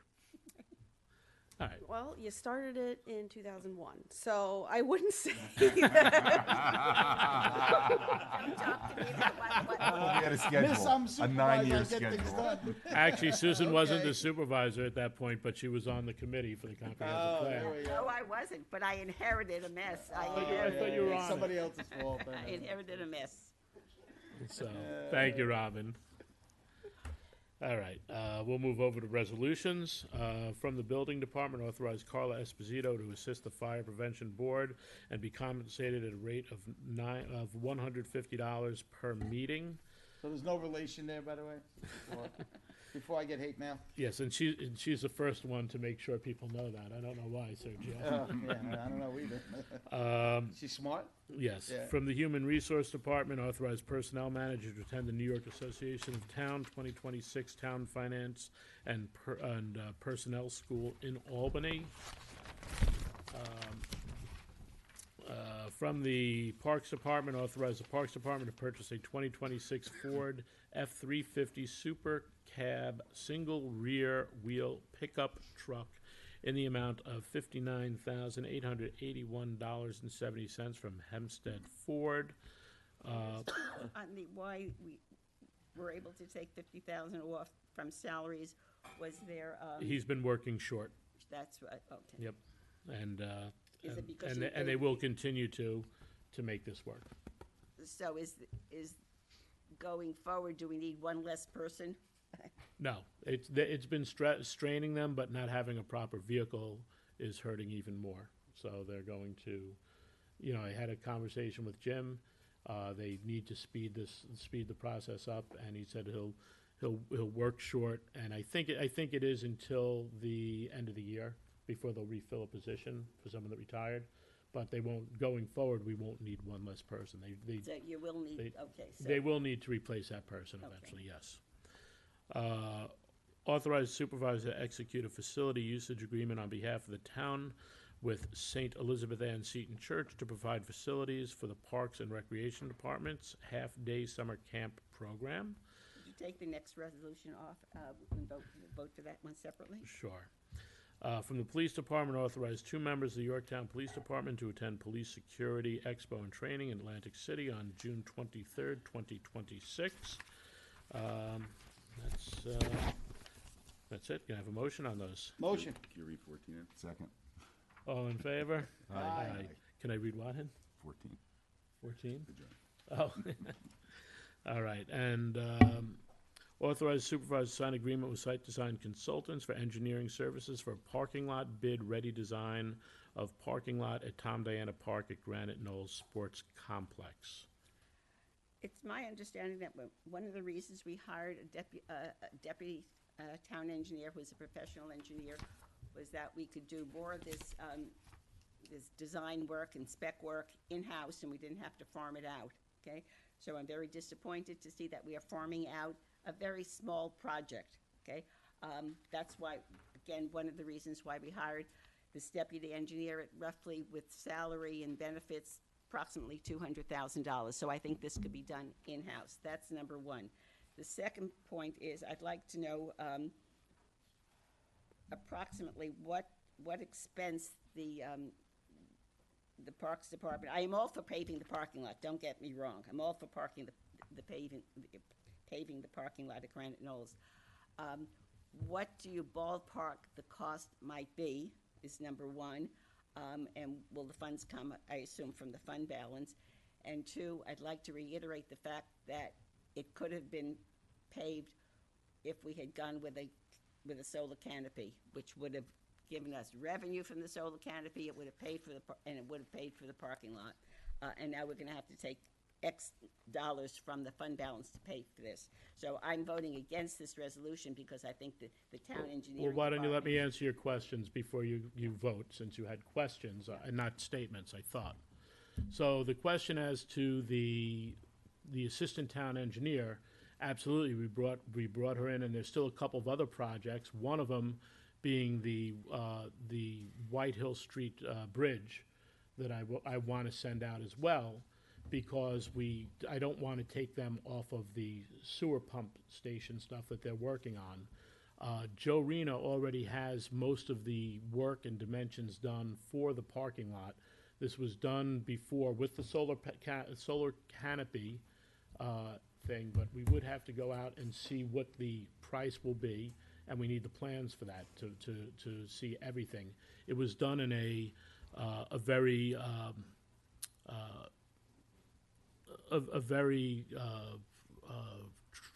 what's the word I'm looking for?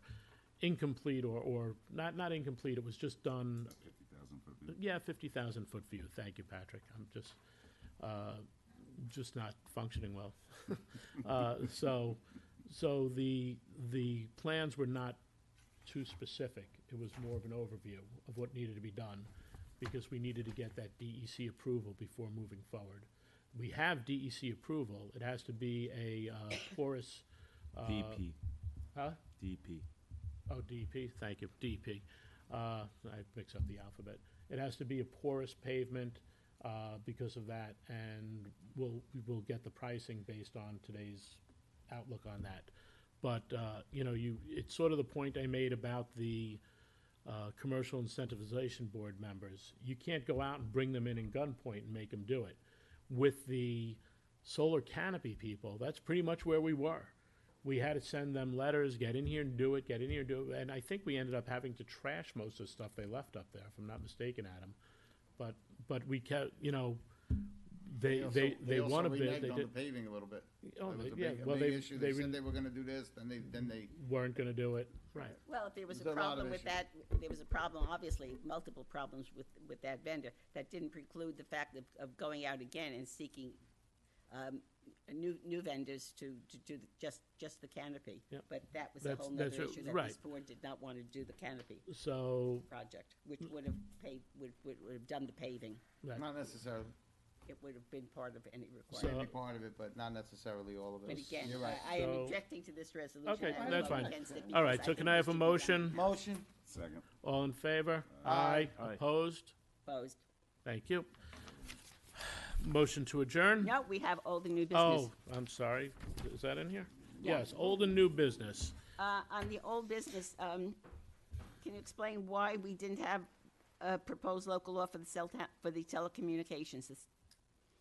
I had given you a draft, which you basically. I sent it to Diana a little while ago. She has it, so if you want to refer it out, she has it. All right. I Is it haven't seen it yet. substantially any different from the draft that I sent you? I made some tweaks. Do you I have a added the problem with secret, referring it out type without 2 reading it right now? definitions, so. Can you, can we refer it out now then? Sure. Okay. We're gonna refer it out without seeing it? Well, We already saw it. You've- It's We've already seen it. It's I gave minor you- changes. very similar. All right. So, can I have a motion to refer it out? Motion.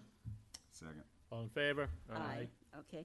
The second issue is, and you just alluded to the White Hill. Yeah. Okay.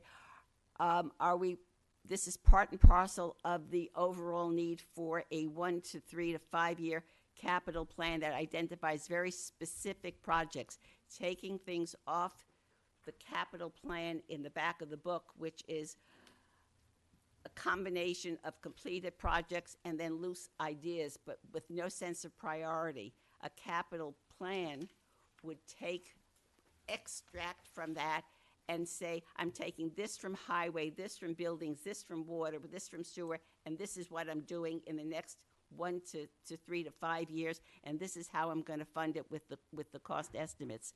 And Dave Paganelli has identified 4 roads where the culverts are close to deteriorating, and if we don't fix it now, we could end up with the problem that we had with Old Compound Road, where the culvert absolutely collapses and the road has to be closed, and then we're looking at a long period of time until we then. Just so people know, a truck hit the bridge down on White Hill, and that's why it's got priority and it's moved up. Right. Otherwise, And it wouldn't be in the 1, 3, 5 year plan. And I also think it's inappropriate, Susan, to imply that the Old Crom Pond Road culvert, or actually, I think it might have been considered a bridge, collapsed. It did not. It was failing.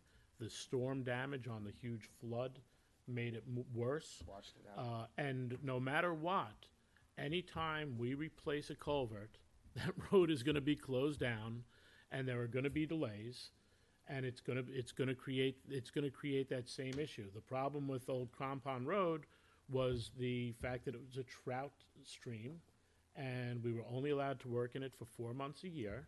And we finally had to get Matt Slater involved, and he went to the state and he got us an extension. And White Hill involves the same trout stream. Right. So when Dave said that some time back, our town's environmental / engineering consultant looked at the culvert and said it's gonna need work within a year to a year and a half. All right. What I'm asking is, and you kind of alluded to this a few minutes ago, are we going to hire an outside engineering firm to start designing the specs Yes. for that replacement? Yeah. Again, so I say thank you for proceeding on that, but I'll have my same concern about why our deputy town engineer can't do that. But at least thank you for doing that. I'd like to catch up on the 4-year backlog that we're trying to catch up on too. So, and I don't want to stall anything, and I'd like things to move. We have budgeted money for the consultants as well. And you know what? Once again, too fast, too slow, too fast, too slow, too fast, too slow. And we're going to try to utilize every tool in the toolbox to make this happen the right way. All right, so I will expect Safety I first. will expect a resolution then on us. Well, Close to- Janelle was working on it with Dave, and yes, we should have Okay. something hopefully soon. She's off this week. So I might not be able to put on next week because I won't get it till Monday or Tuesday. So, Okay. Can you explain what happened to the TCO law? And just confusion on where we were with it, and Diana and I were talking about that earlier, and she and I are going to sit down and go through everything and make sure our schedule is relinked between myself, Diana, and Cindy. I requested for it to be on for tonight. Well, because we closed the public hearing, Yeah. so there was no Correct. more issue, so. Well, there was a question was whether it was closed or held over, and I thought we- it was closed. Sergio, wasn't it closed? I thought so He too. thought so That- too. That was the discussion we had, and, Hmm? and there was, He there wanted was, there was, changes, that's the only thing I was. yeah. there was a little bit of, look, I wanted it on, so, right. but that's the reason. I mean, I'm still opposed to the law, but I think we should settle it. All right. Whatever you are with the law, Okay. I'm happy to, I- thank you for voting. Under new business, I would like to start working on some amendments to our public notice law, which is, I think, chapter 205. Again, because of the adjourned hearing issue that has come up now twice. Once at the town board for the cell tower things, people don't know when a hearing is going to, an adjourned hearing is going to be reconvened, and I think we have to address that. And And I agree, but I do believe, Diana, did they make some changes to the law? I know They are they in were. the process They're of in the doing that, where they may make it so that you can do online, right. rather than putting it in the paper anymore. Well, that's a separate. It's not a requirement of the law to renotice an adjourned public hearing unless it's 6-7 months down the road and you want to do that. Right. But there's no law that states you have to. Well, no, there's no state law. What I'm saying, there should be a local law, and it's very interesting when I looked May I at. say, you could just adopt the practice of when you adjourn, set the date during the hearing, right? At the end, when you make a motion to adjourn, consult with the clerk, pick a date, and announce it at the meeting. You don't have to do That was local one of the laws, you suggestions don't have to last make time. amendments, you That don't was need the public plan, hearings. but- Just incorporate that as a policy, and it's a good one. Well, I think then let that be a policy for this board, and we'll, why don't we adopt a resolution that says this is a policy, and it will apply to the town board, the planning board, and the zoning board, that every time they adjourn a hearing, that they announce it. And what happened at. I don't believe you can do that. I'd have to think that through. You don't need to adopt a resolution for yourselves, but you can. In terms of the zoning board and the planning board, I'd have to think about that. I'm not sure you can do that. All right. Well, think about it. Let's look at that. It's not a bad idea at all. I do know they're looking to change the notification laws as well. So Well, that's a state law, and that would be great, that the notice of public hearings could be done digitally. It would save us a lot of money. Diana, what do you estimate we spend, just your. It all depends on the work of the board, but typically around $10,000. 10,000, and we apply also to the zoning board and the planning I mean, board. I think you would still notice in the newspaper because there's just some people that aren't digital, right? So I don't know how much it would save. I think the benefit and the value in that is that I think more people would notice. And I think that's invaluable, right? Yeah, So, people yeah. should notice, all right. And then I will say also that if you make the mistake of reading social media or listening, and even sometimes here when you're listening, there are people that come up and say, "Oh my God, that you snuck this in," even though there have been 16 public hearings on something. So unfortunately, you're never going to fix the problem 100% because some people just pay attention at a certain point, and then it's, well, everything that happened before doesn't count because I didn't hear about it. It'll make it better, though. Well, I've been encouraging people to subscribe to the public notices that we have, and again, go to the town website. I always forget which page it is, Diana, when you subscribe. On the bottom. It's on the bottom. First page. I think to Ed's point though, right? You subscribe and then all of a sudden it goes into your junk filter and then you miss it anyway. no. So the best you could do is afford people every opportunity. Yes. And even when you do that, there are going to be things that are missed. I mean, you're never going to get perfection, unfortunately. God bless. Salute. Thank you. But I'm looking forward to the state legislation that allows us to use, the Digital. internet and email, to put these notices up as opposed to just a newspaper. But I think you still need the newspaper. All right. My other issue is, can we set the public hearing date for the Affordable Housing Set-Aside Law for June, either June 2nd or June 18th? I think we're waiting for comments. No, Yeah, the we- comments are due back tomorrow. Right. Right. So So they're let's not back. let's get them back. So Let's- how non-transparent We is that? can schedule a hearing now, knowing that the No, deadline has you been want done. this Su- done 3 Susan, weeks I'd ago, like to s- and you're being non-transparent. Bef- I'm sorry. Hold on. Before we set a public hearing, I'd like to get all the things back, see it in a law format, and be able to read it. and that's It fine. is in And the law no, format. with the changes, if any, that are coming back, please. That's what we discussed at the public Okay, hearing. Susan. There have been so many times this Susan. board has set public hearing dates, even at the time it referred out. That used to be done all the time, all right? All right, Susan, okay, what else do So you have on then, your for list? the next, would you put it on the next week's agenda? Let's get the Because stuff all back. of the comments will be in by then. Hopefully. So we move ahead and we can Thank have you. it in a June What public else, hearing. Susan? That's it. Now you can do. Motion to adjourn. Motion. Lanny, do you have anything? No. Thank you. You want- Second. All in favor? Aye. Good night, Yorktown. Good night, Yorktown. Happy Mother's Day. Yes. Adam.